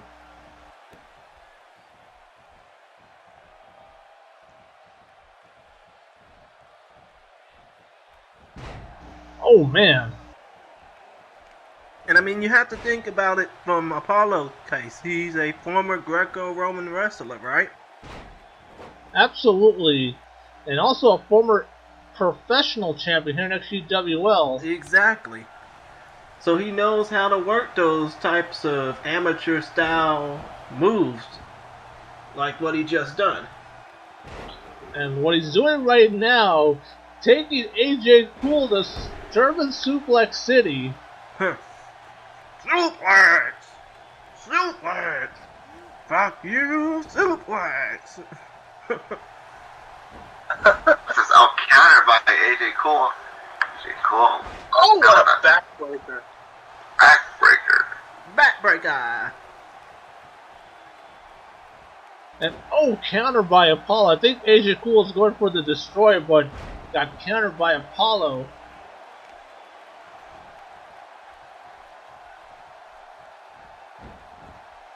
And look at this. Apollo, look at the wear down AJ Kool here. Simple but effective. Exactly.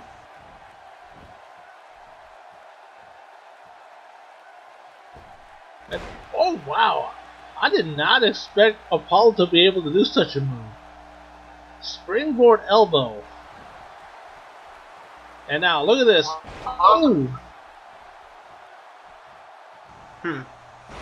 To be honest, there's a lot of things you wish that... to be honest, there's a lot of things that Apollo hasn't done that he hasn't shown us yet. And you saw there a real visit to Suplex City. And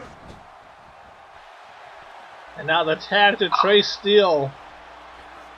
Oh no, this could be doomsday for AJ Kool as Trey Steele and Apollo working well together there to tag. One. And the save there by Slash, the King of Hurt. You can say they're down with the King, I guess, the King of Hurt. AJ Kool's lucky he didn't hit a low blow, dirty rotten bastard. And oh man, what an elbow by Trey Steele, and what a DDT there by AJ Kool. And now Slash with the tag. And now we're going to see here a Clash of the Titans. One is a Pier 6 brawler, and and another one who lends a good combination of technical ability with power. And oh, what a takedown! And oh man, what a shoulder takedown by Trey Steele. Oh, ow! Power. Oh, good lord.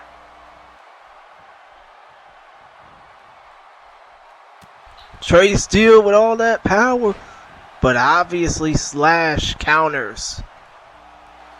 And now, oh, countered by the King of Hurt.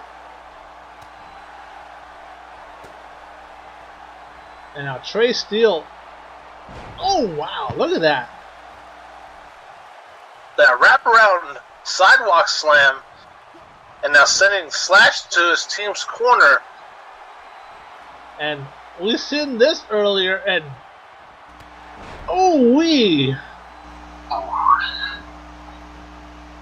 And this could be it. Cover. 1. 2. And Oh. no way.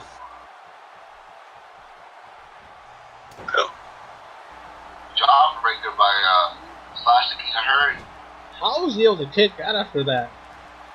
I don't know. You tell me. And now Apollo with that side Russian leg flip, and we already know about the hashtag facts. And now, oh, what a leg drop by Apollo onto the arm of Slash the King of Hurt.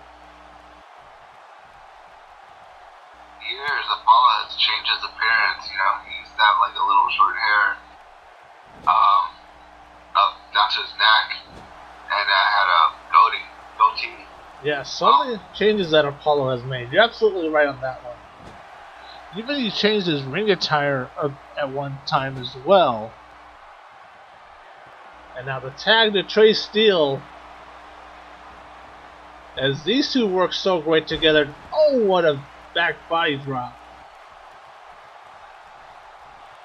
There's a reason why they've been tag team champion for 7 years. Yeah, but that 7-year reign might be put in jeopardy here tonight. Obviously in this match right now. And you see Slash taking control of things right now for Trey Steele. And now, look at this. Punch. Ooh-wee. Oh my god. And now Slash is looking to put things away here. And now, Oh my god. Oh no, wait. ooh, what a counter by Trey Steele. And Slash the King of Hurt is not too happy about that one. Oh, what a power slam. Dethroning the tag team champions. Not only if the Anarchists were to win the tag team belts, not only they would win the tag team belts, but they would end the 7-year reign of Apollo and Trey Steele.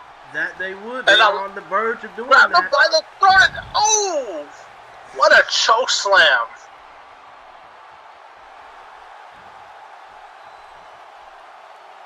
And now Slash lying in wait and wait. What the? Oh, wow. Oh my god. The Anarchist slam. Cover. 1. And the save there by Apollo. And Trey Steele gained back up. Ooh! And now what is Trey Steele doing here? And oh! Oh! What a move! A spear right through the ropes onto Slash the King of Hurt.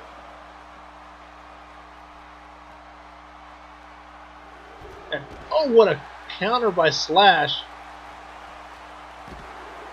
And sometimes you do need a little bit of help from your friends there. That he did.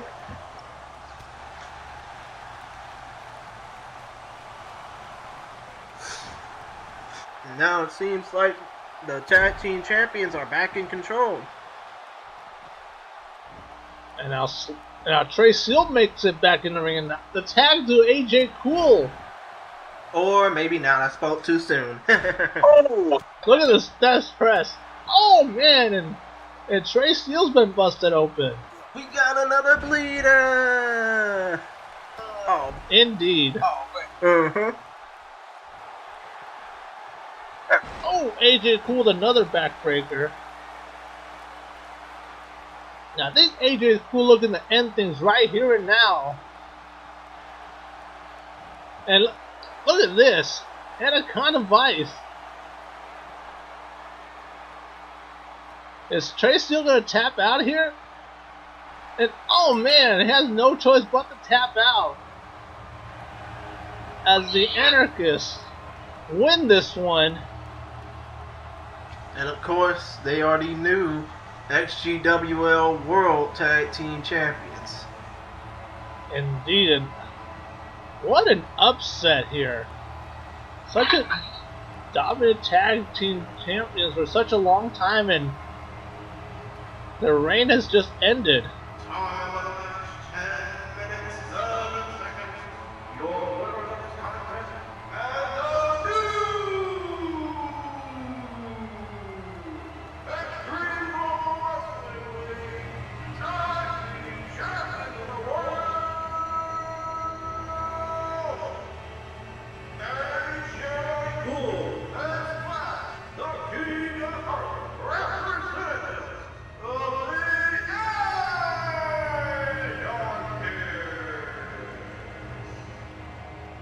Say hello to your new XGWL Tag Team Champions. And guys, I can't believe what just happened. Well, your guess is as good as mine, Hector. I mean, the Anarchists, even though they didn't win most of their matches tonight, they are still getting everything even. They are still, you know, at least having a hold on the tag team division. Absolutely, and now our next match, title versus career, as Tammy challenges Dinah Diamond for the XGWL Women's World Championship in Dinah Diamond's final match in CAW. I mean, the last time she wrestled in W or BZW was in Faction Mania last year. There's scheduled for 1 fall to a finish is a Lucha Championship versus career match for the Extreme Level Wrestling League Women's. And the one thing is that Dinah Diamond had such a great decade in CAW, and now making her way to the ring, the Queen Bee, the leader of the Beehive, and you see there Tammy making her way to the ring. And not to mention the queen of happy endings. Well, sad endings in her case. I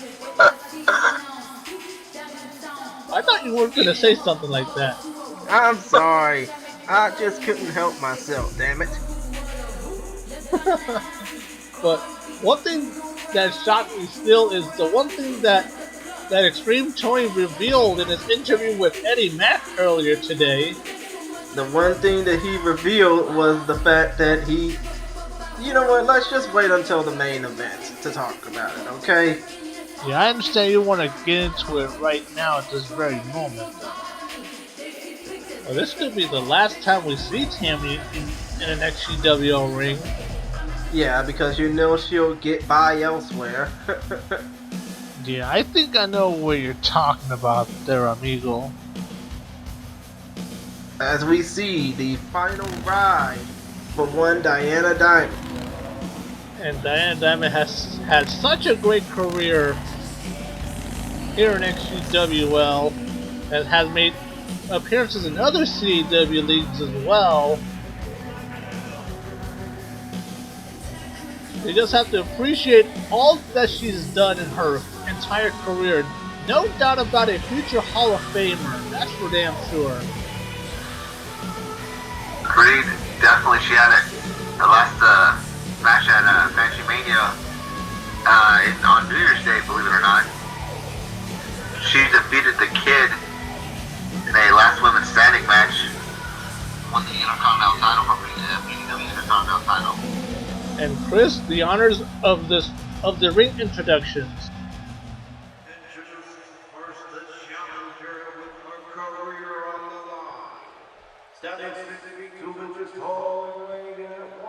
160 pounds. She hails from a 619, San Diego, California. The Queen Bee, Tammy.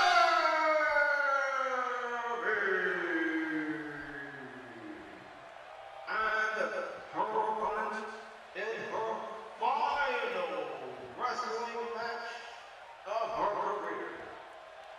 At 5 feet 6 inches tall and weighing 136 pounds, she hails from Los Angeles, California. She is defending the XGWL Women's Championship for the final time.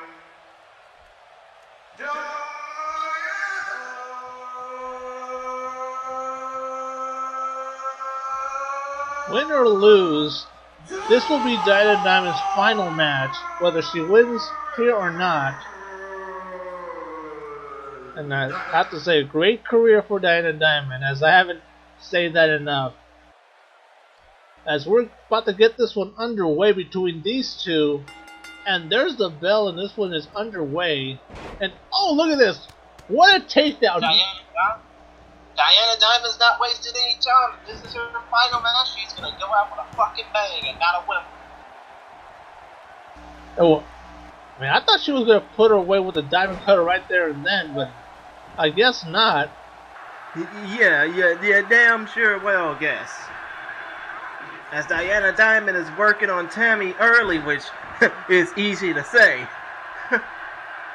Because she's been worked on a lot in her career. She being Tammy. As now Tammy... Yeah, so now look at this. Tornado DDT off the top rope. Woo. And now Tammy... So I know a lot of people... A lot of people have said a lot of bad things about Tammy throughout the years for a lot of the actions that she's done. Yeah, and if you look at what Tammy is doing right now, she's trying to... Uh-oh. What's going on here? Oh, Diana Diamond. Nice, smart wrestling tactic. Nice arm drag, and now Tammy is up against the ropes. And she gets rung by that. Yeah, she gets rung by that blonde strand of hair. And now, drop kick by Diana Diamond. Absolutely, amigo. And now going for the cover. No count. Do more damage first. As now Diana Diamond is trying to do just that. She is... oh, what the hell is this type of submission hold? Dragon Sleeper. Is Tammy going to tap out here? What a painful submission move. Damn right. She is cutting off supply of breathing to the neck and spine area. As Tammy obviously is back in control. What's she going for here? What could she be going for here? And yes, and she's gonna plot all the stops here because how often do you see one of these type of matches, lucha de apuestas, where Tammy's putting something on the line here, her career. So if Tammy loses, she retires. And we rarely see any lucha de apuestas matches. Hell, I should know. I competed in one against Sushi X. Oh, elbow drop. A leg drop. What a leg drop. Diamond. There's a name I haven't heard of in a while. But yes, obviously, I competed in one of these matches against Sushi X. It was a steel cage match, and both of us pretty much left afterwards. But hell, I came back, so I was the true winner of that match. As now, Diana Diamond is... oh, drop kick by Diana Diamond for your gloating ass. Yes, you're absolutely right. Tammy should stop gloating, especially what's at stake here for her. Hey, maybe she's taking your advice. She's trying to get back in control, but not really. Oh, jawbreaker by Tammy. Now Tammy tossing Diana Diamond back into the ring. All of her 6 feet. Trying to gain an advantage, but the video Vixen moonsault. With the twerk salt. And now Tammy looking to put things away here. I did not know that gigantic. Ooh, the Queen's Fury, and the kick out there. I did not know that gigantic twerks. Hey, I'm pretty sure she does that out of the ring too. Gigant is more popular than Tammy. As we see Tammy right now getting the upper hand in this contest as Diana Diamond rolls to the outside. And Tammy slides her ass out of there. Thrown to the damn steel steps. That's not going to make that retirement road any easier for Diana Diamond. Absolutely not. And now Tammy going back in the ring. The referee up to a 4 count, and look what Tammy's doing right now. Oh, come on. She's maxing and relaxing. This ain't no time to fucking relax, bitch. This is your time to take control of this damn match. What a boot there. Yeah, just like that. A size 11 stiletto to the mush. And now, and now what's Tammy doing here? Diamond hanging out to dry. Exactly. And now Tammy is back to taking control of this contest. She's trying to save her ass while ending Diana Diamond's career in the process. And this has been a very emotionally charged match between these two. What a spine buster. And Tammy could be signaling the end here. And wait, what's Tammy going for here? And going for the version of the Mutalok that she calls the California Dream. And look at this, just locking it in. Otherwise known to many as the Last Chancery, and she's cutting off the breathing supply to the neck. She's trying to make I'm gonna tap out here. Yes, she's not trying to make her tap out. She's trying to make Diana Diamond go unconscious. Unfortunately for her, that didn't work. And now Diana Diamond's in this match again. And now Diana Diamond has Tammy up against the ropes. What could she be going for here? Whoop! Good lord. Yeah. Nice move by Diana Diamond. And now she's back in control again. And what the hell could she be going here? Could she be going for the diamond cutter? Shit. Could she be going for the diamond cutter? Diamond cutter. Nowhere. Cover 1, 2, and wait. What? That was 2 and 99% if there ever was. Are you kidding me? How did Tammy kick out of that? I don't fucking know. You tell me. But now Tammy is trying to show her vicious side off. She's going to have to do everything she can in order to get this victory. Because Tammy really wants to win that title for a 5th time. Look at this. Sharpshooter. Shades of her ex with that one. She's trying to get her victory via screw job here, which is easy. I don't know about that. Good lord. And now Tammy with a Tammy go round. Rolling that breaker. Official from the early days. Cover now. 1, 2. No. That was 2 7/8. That was her finisher from the old days. Pulling out all this, and another spine buster. Right on the pine. Spine buster. And this is no time for that. She has to put her away. She wants to win that women's world title for a 5th time. And now counter because she waited too long. That's what you get for being such a clumsy bitch. Oh man. More like Queen of Bukkake. Oh, wow. Come on, dude. That's a little bit low. Oh, neck breaker by Tammy. Neck breaker. Reverse neck breaker. Oh, you know what Tammy said about that, right? And now, again with the Queen's Fury. Queen's Fury. Let's look at that again. That's modified full Nelson suplex that she calls the Queen's Fury. Perfectly executed.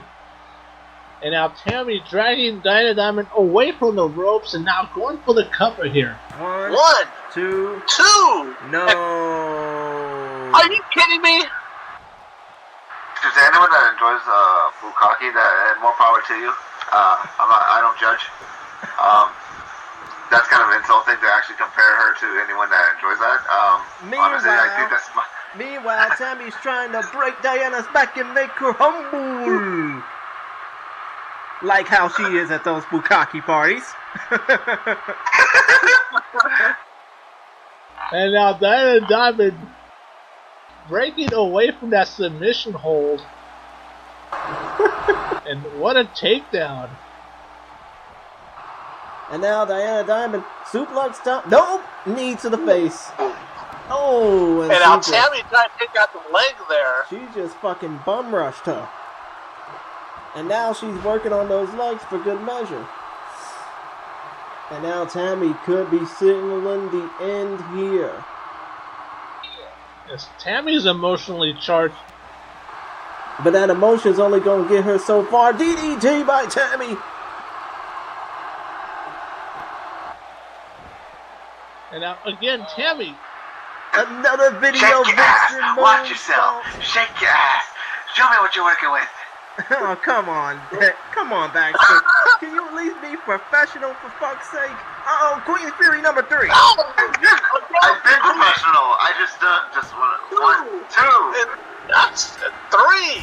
And Tammy puts an end to Diana Diamond's career with that Queen Fury and becomes a 6-time, am I right? 6-time? I mean, 6 5-time women's world champion. Yeah. Look at this. 5-time XGWL Women's World Champion. Stupid me for even getting those numbers right. I'll be announcing her as the winner now. As we see the highlights of this content. Woo. Indeed.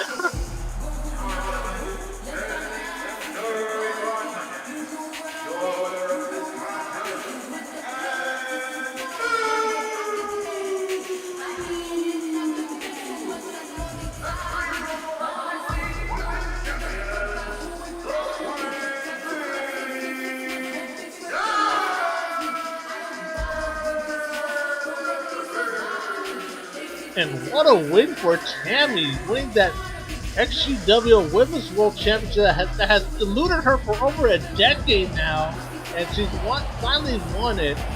The last time she won the title was back in 2008. Wait, what the? Diana Diamond coming back in the ring. I mean, is this supposed to be a sign of respect or something? I guess, and now Tammy extending the arm and... Wait, what? She be like, fuck you, bitch. I ride out on my own. I can't believe that Diana Diamond just did that. Hey, I don't blame her. You have to be one deep to not mess with these hoes. Anyways, Diana Diamond, thank you for everything you've done here at XGWL. We wish you well, and we'll see you soon in your Hall of Fame induction. One last ride into the sunset. As she rides up into the sunset. And what the hell? Aaron Spectre attacking Apollo. Aaron Spectre ain't really showing any signs of letting up after what happened earlier on. He attacked Tommy Kazarian, now he's attacking Apollo in the locker room. And Apollo just... It's like, enough's enough. It's bad enough they lost the damn XGWL Tag Team titles, they being Apollo and Trey Steele. Why the fuck is Aaron Spectre attacking him? Because he wants to create anarchy, and that's what he's been doing. By first attacking Tommy Kazarian and now attacking Apollo. I mean, shit, could XtremeTony be next? Who knows? Given the way the anarchists operate, Chair shot. the continuous chair shots and And that one, I think it hit Apollo's leg. I mean, Like, come on now. And oh, Dragon Screw leg whip right into the middle of the locker room floor, and I think this may as well be Apollo's Achilles heel, so to speak. Oh, suplex vector near those damn lockers. and again throwing him into the locker. We need to get some goddamn help here. At least for... Yes, we need to call security out here. I think they're too busy shooting craps outside the building. I wouldn't be surprised. I mean, this is Vegas after all. Uh-oh, another suplex by your inspector into the middle of the floor. God damn. I know, right? I mean, where the hell is Trey Steele in all this, really? Shouldn't he be helping his tag team partner out? I don't know what's going on. And now Aaron Spector. Oh god. Oh no. Oh wait. Oh! Apollo tried to fight back now. Thankfully, Apollo has some backbone in trying to fight back in all this. And look at this, Apollo really trying to fight back. But just as we say that, we spoke too soon. Another suplex by Aaron Spector. And oh god damn.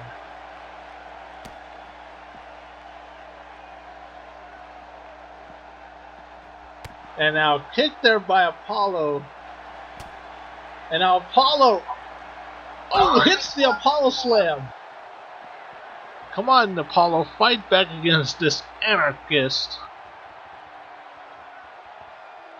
I mean, my goodness, you have to give Apollo some type of credit, because at least he's holding his own against this jackass Aaron Spector. Oh, just as I say that, I spoke too soon. Power slam by Aaron Spector, and now he's got that goddamn chair again. Oh, again! And to the backside. Damn! And out of the legs. Like, stop this already. You're like, where's security at? Security's probably taking a shit. I wouldn't be surprised. It's just disrespecting Apollo there. Mm-hmm. Exactly. But enough about all that. We got a main event to get to.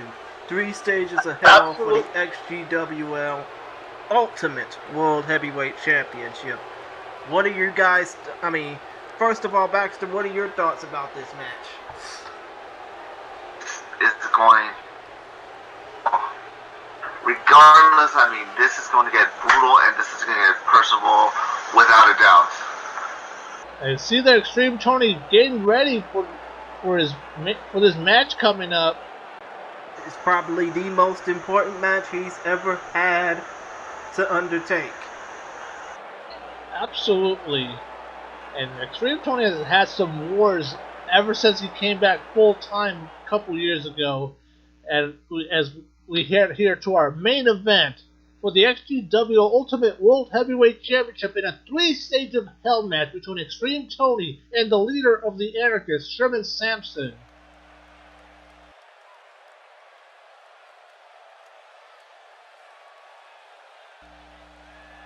I'm just getting chills here.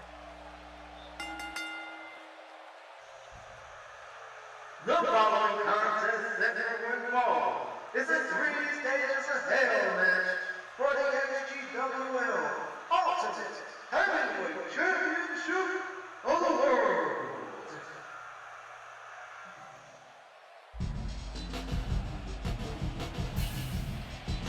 Oh, here's something that we haven't heard in a long time.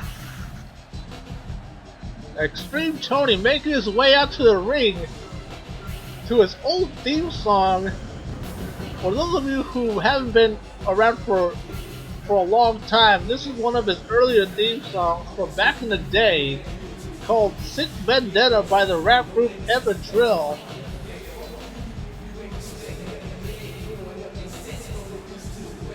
Tony definitely, you know, I remember watching him in TWF. He was amazing. His final match against Munich, amazing. Absolutely, amigo.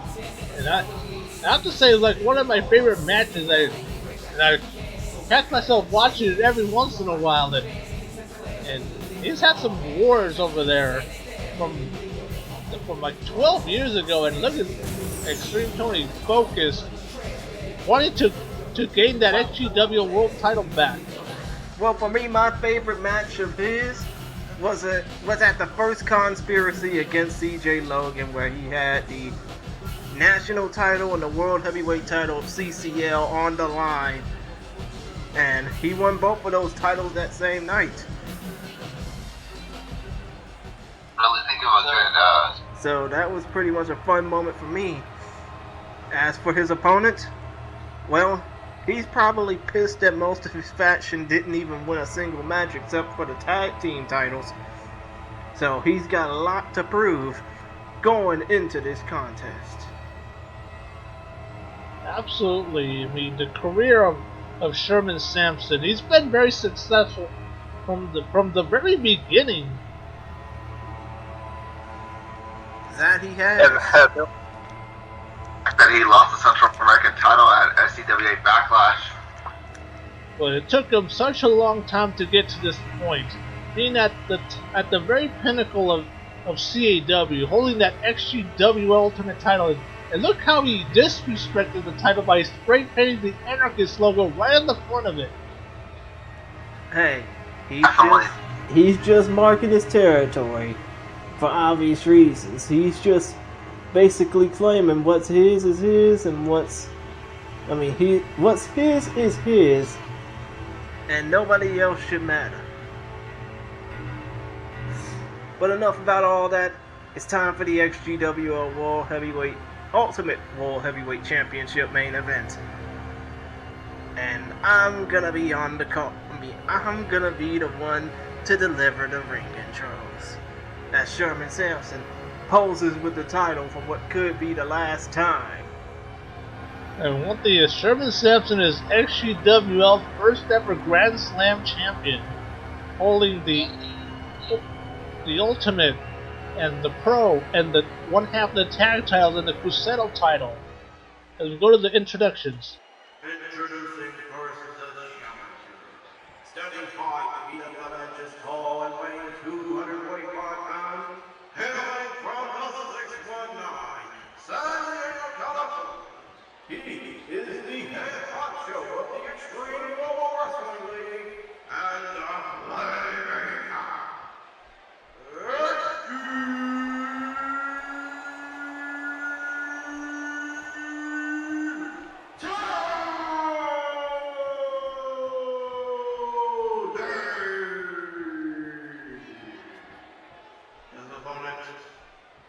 at 5 feet 8 inches tall, weighing 180 pounds, hailing from Marietta, California. He is the leader of the Anarchists and the current reigning and defending Extreme Global Wrestling League Ultimate Heavyweight Champion of the World,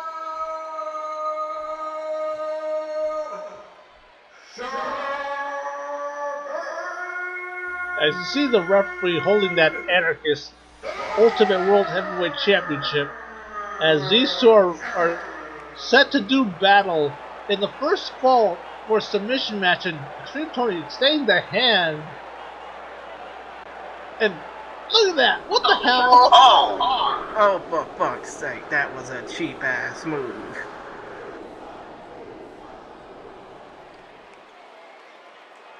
I am shocked. If anything. As these two, I mean, like you said, this is like one of the most personal rivalries that XtremeTony's ever had in his entire career. Let's move again. Sherman Samson's trying to play devil's advocate a little early. A little too early in this case. Dropped down by XtremeTony. Bump into each other. And both men, just taking him down. And XtremeTony doing what he does best, trying to wear down his opponents. Right now, XtremeTony picking the head area and trying to disorient Sherman Samson a bit here. And as he continues that Game plan.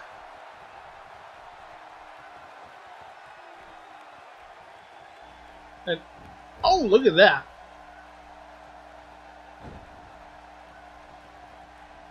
Going out the legs of Sherman Samson. What a counter by Sherman now. And Tony has the advantage of this match. I mean, XtremeTony has the physical advantage. I mean, XtremeTony is about 50 pounds heavier and a couple inches taller than Sherman Samson, but the one thing that Sherman Samson has the advantage is he has the mental advantage. And now look at this.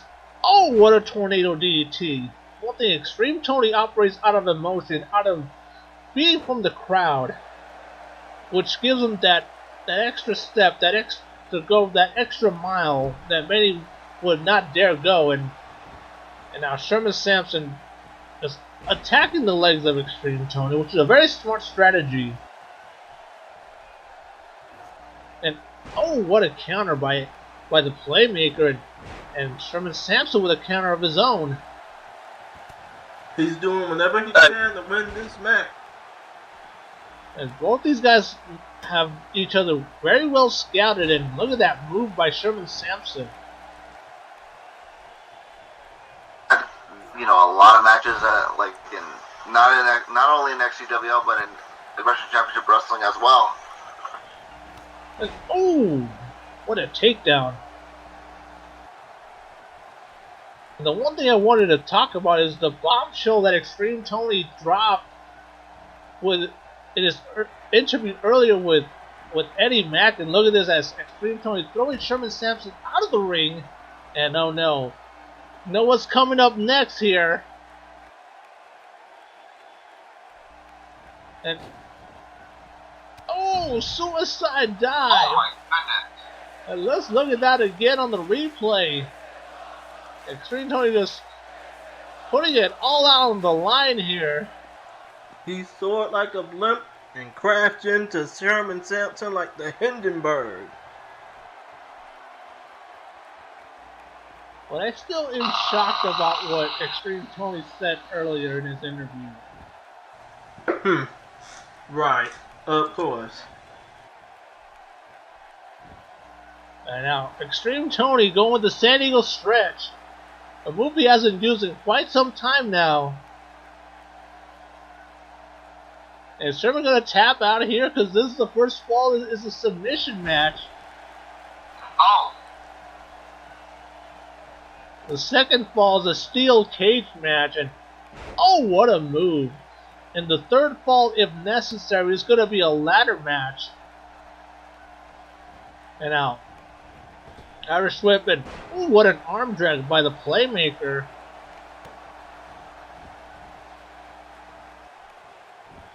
And now going back to the San Diego stretch, one move that XtremeTony used quite a lot during his days in TWF, bringing it back here, and what a takedown as Sherman Samson breaks out of that submission hold.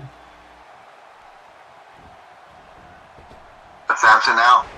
Oh my God. Just devastating.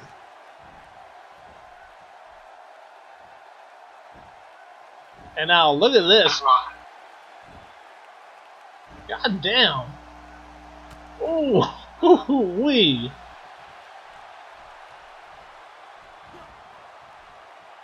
Now Sherman with a DDT onto XtremeTony. And now Sherman Samson going to the top rope here. And wow.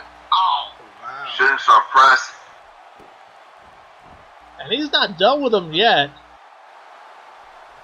But of course, Sherman Samson should realize this ain't no damn one fall to a finish match. This is a 3 stages of hell match, and the first fall is a submission.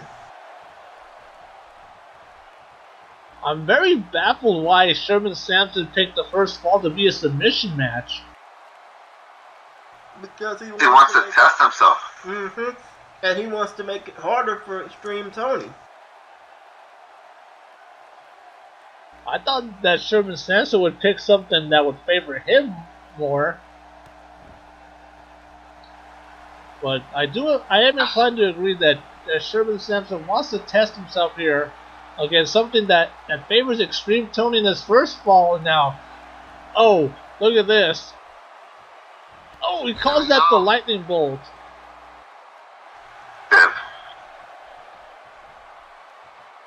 And now setting up for the Padre Popper. Oh! Let's look at that again and just hits him with authority.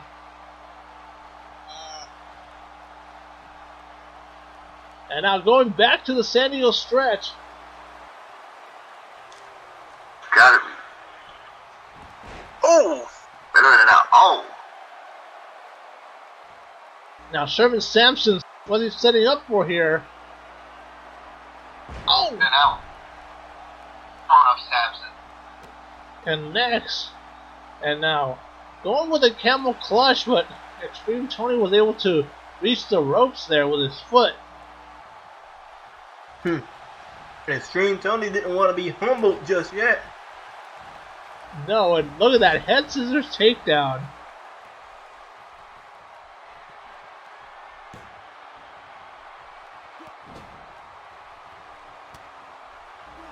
Oh, what a takedown. Another forearm shot. And oh, takes him down.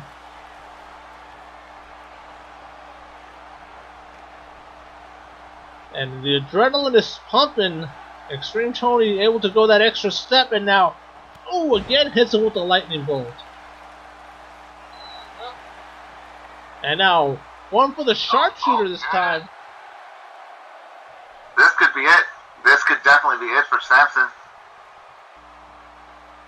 And Sherman Samson tapping out. Your winner of the first fall,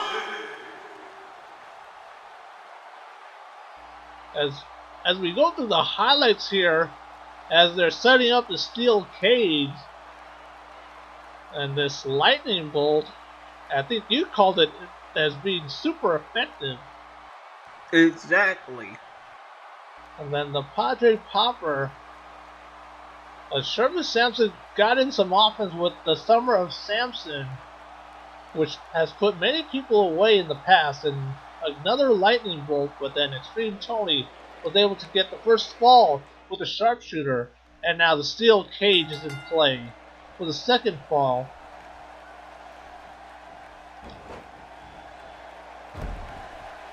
And right now Sherman Samson is behind one fall here in this second stage of hell. And oh! Good lord, and now, oh.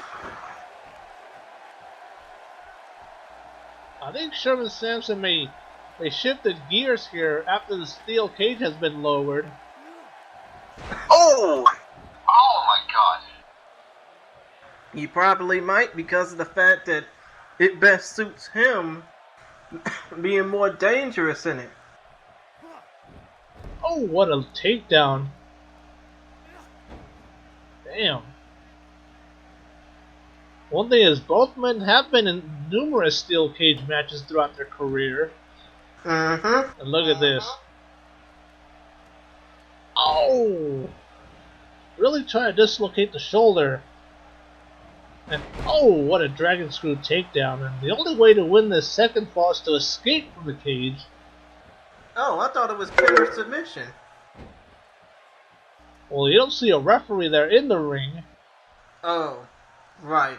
But even if you do escape the cage, you're still going to be in for more torment with the ladder match coming up. Absolutely. Now. Oh!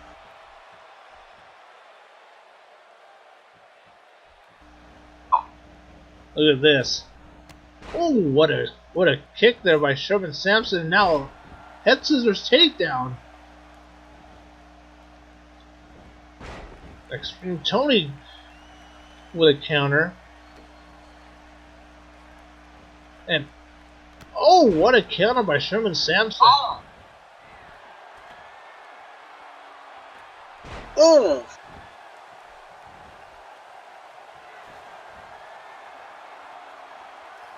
And now Sherman Samson looking to make his ascent, to climb up the cage.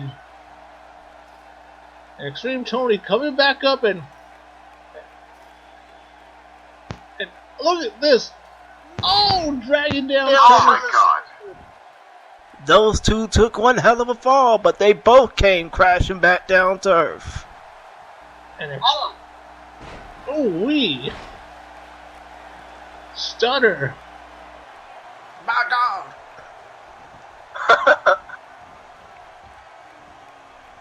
Samson now. Oh, what a clothesline. Oh my god. God damn. I know, right? And now Sherman Samson climbing the cage again. But XtremeTony is hot on his ass. Is he gonna try to stop him all? Suplex! No, actually, that's not even a suplex. He just yanked his ass down. And now XtremeTony. Line. Here's the sequel. And Facebuster.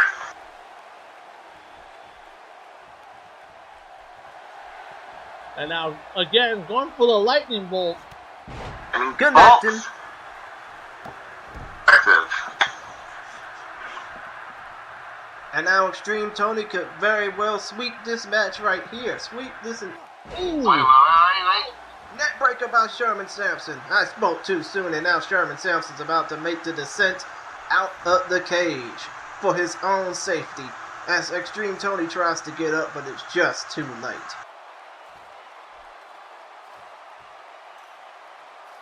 And as Sherman makes the second fall of the match, Your winner of the second fall, Sherman. Well, as we go through the highlights, as they start to dismantle that steel cage and start to put the ladders into play now, as it's all tied up one apiece, and now we're going to the third stage with a ladder match.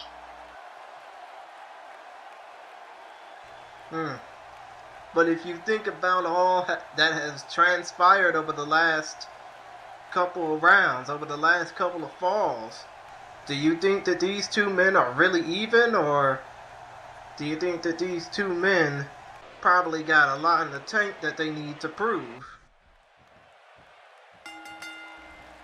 I am not too sure, because right now the condition factor might fall in the favor of Sherman Samson, but XtremeTony has that will to win, and how he feeds off the crowd might even up that advantage for both these guys. And oh, what a takedown.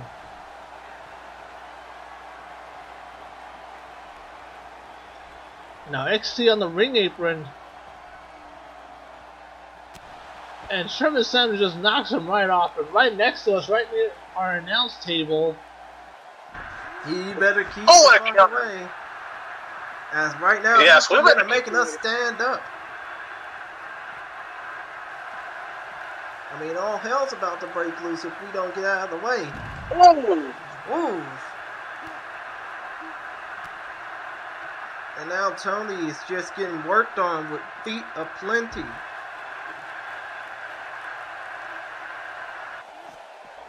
Ooh! Send them face first on their ring post. Not just face first, but afro first too.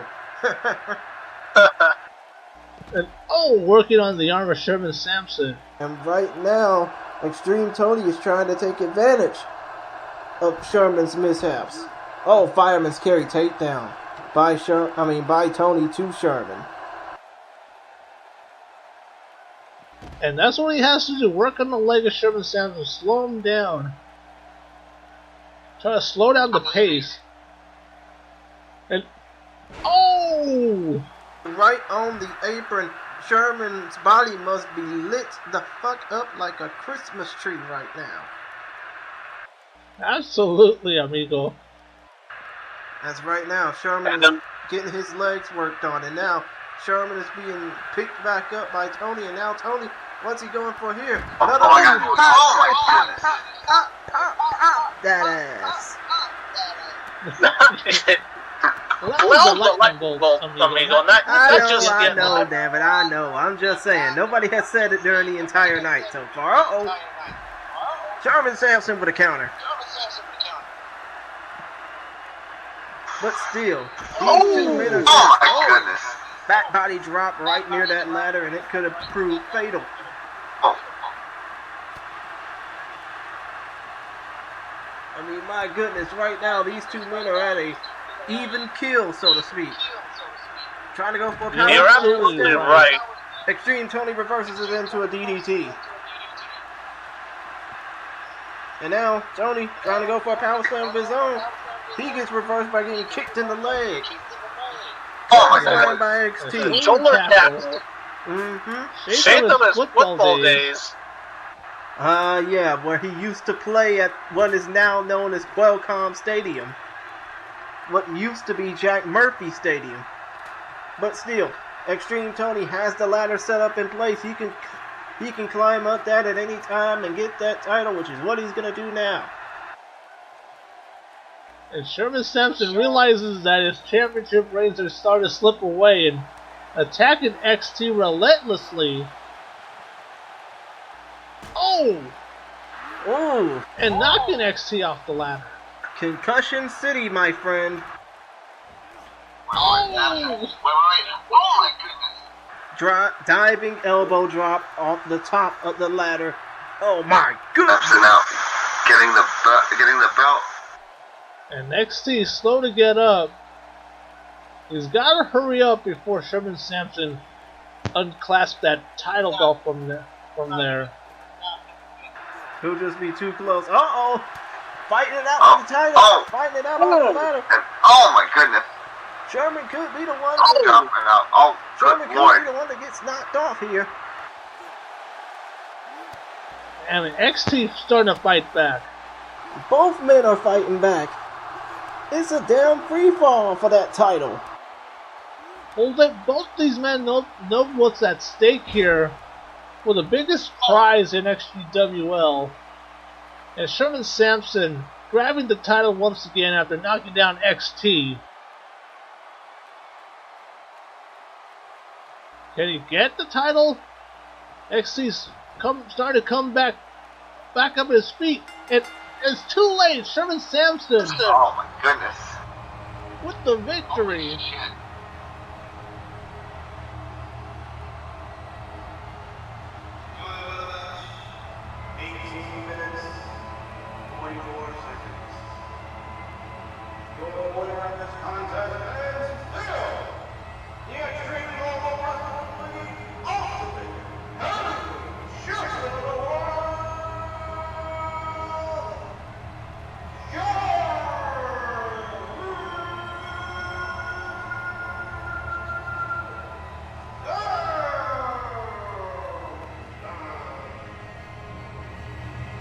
And Sherman Samson is still your XGW Ultimate World Heavyweight Champion.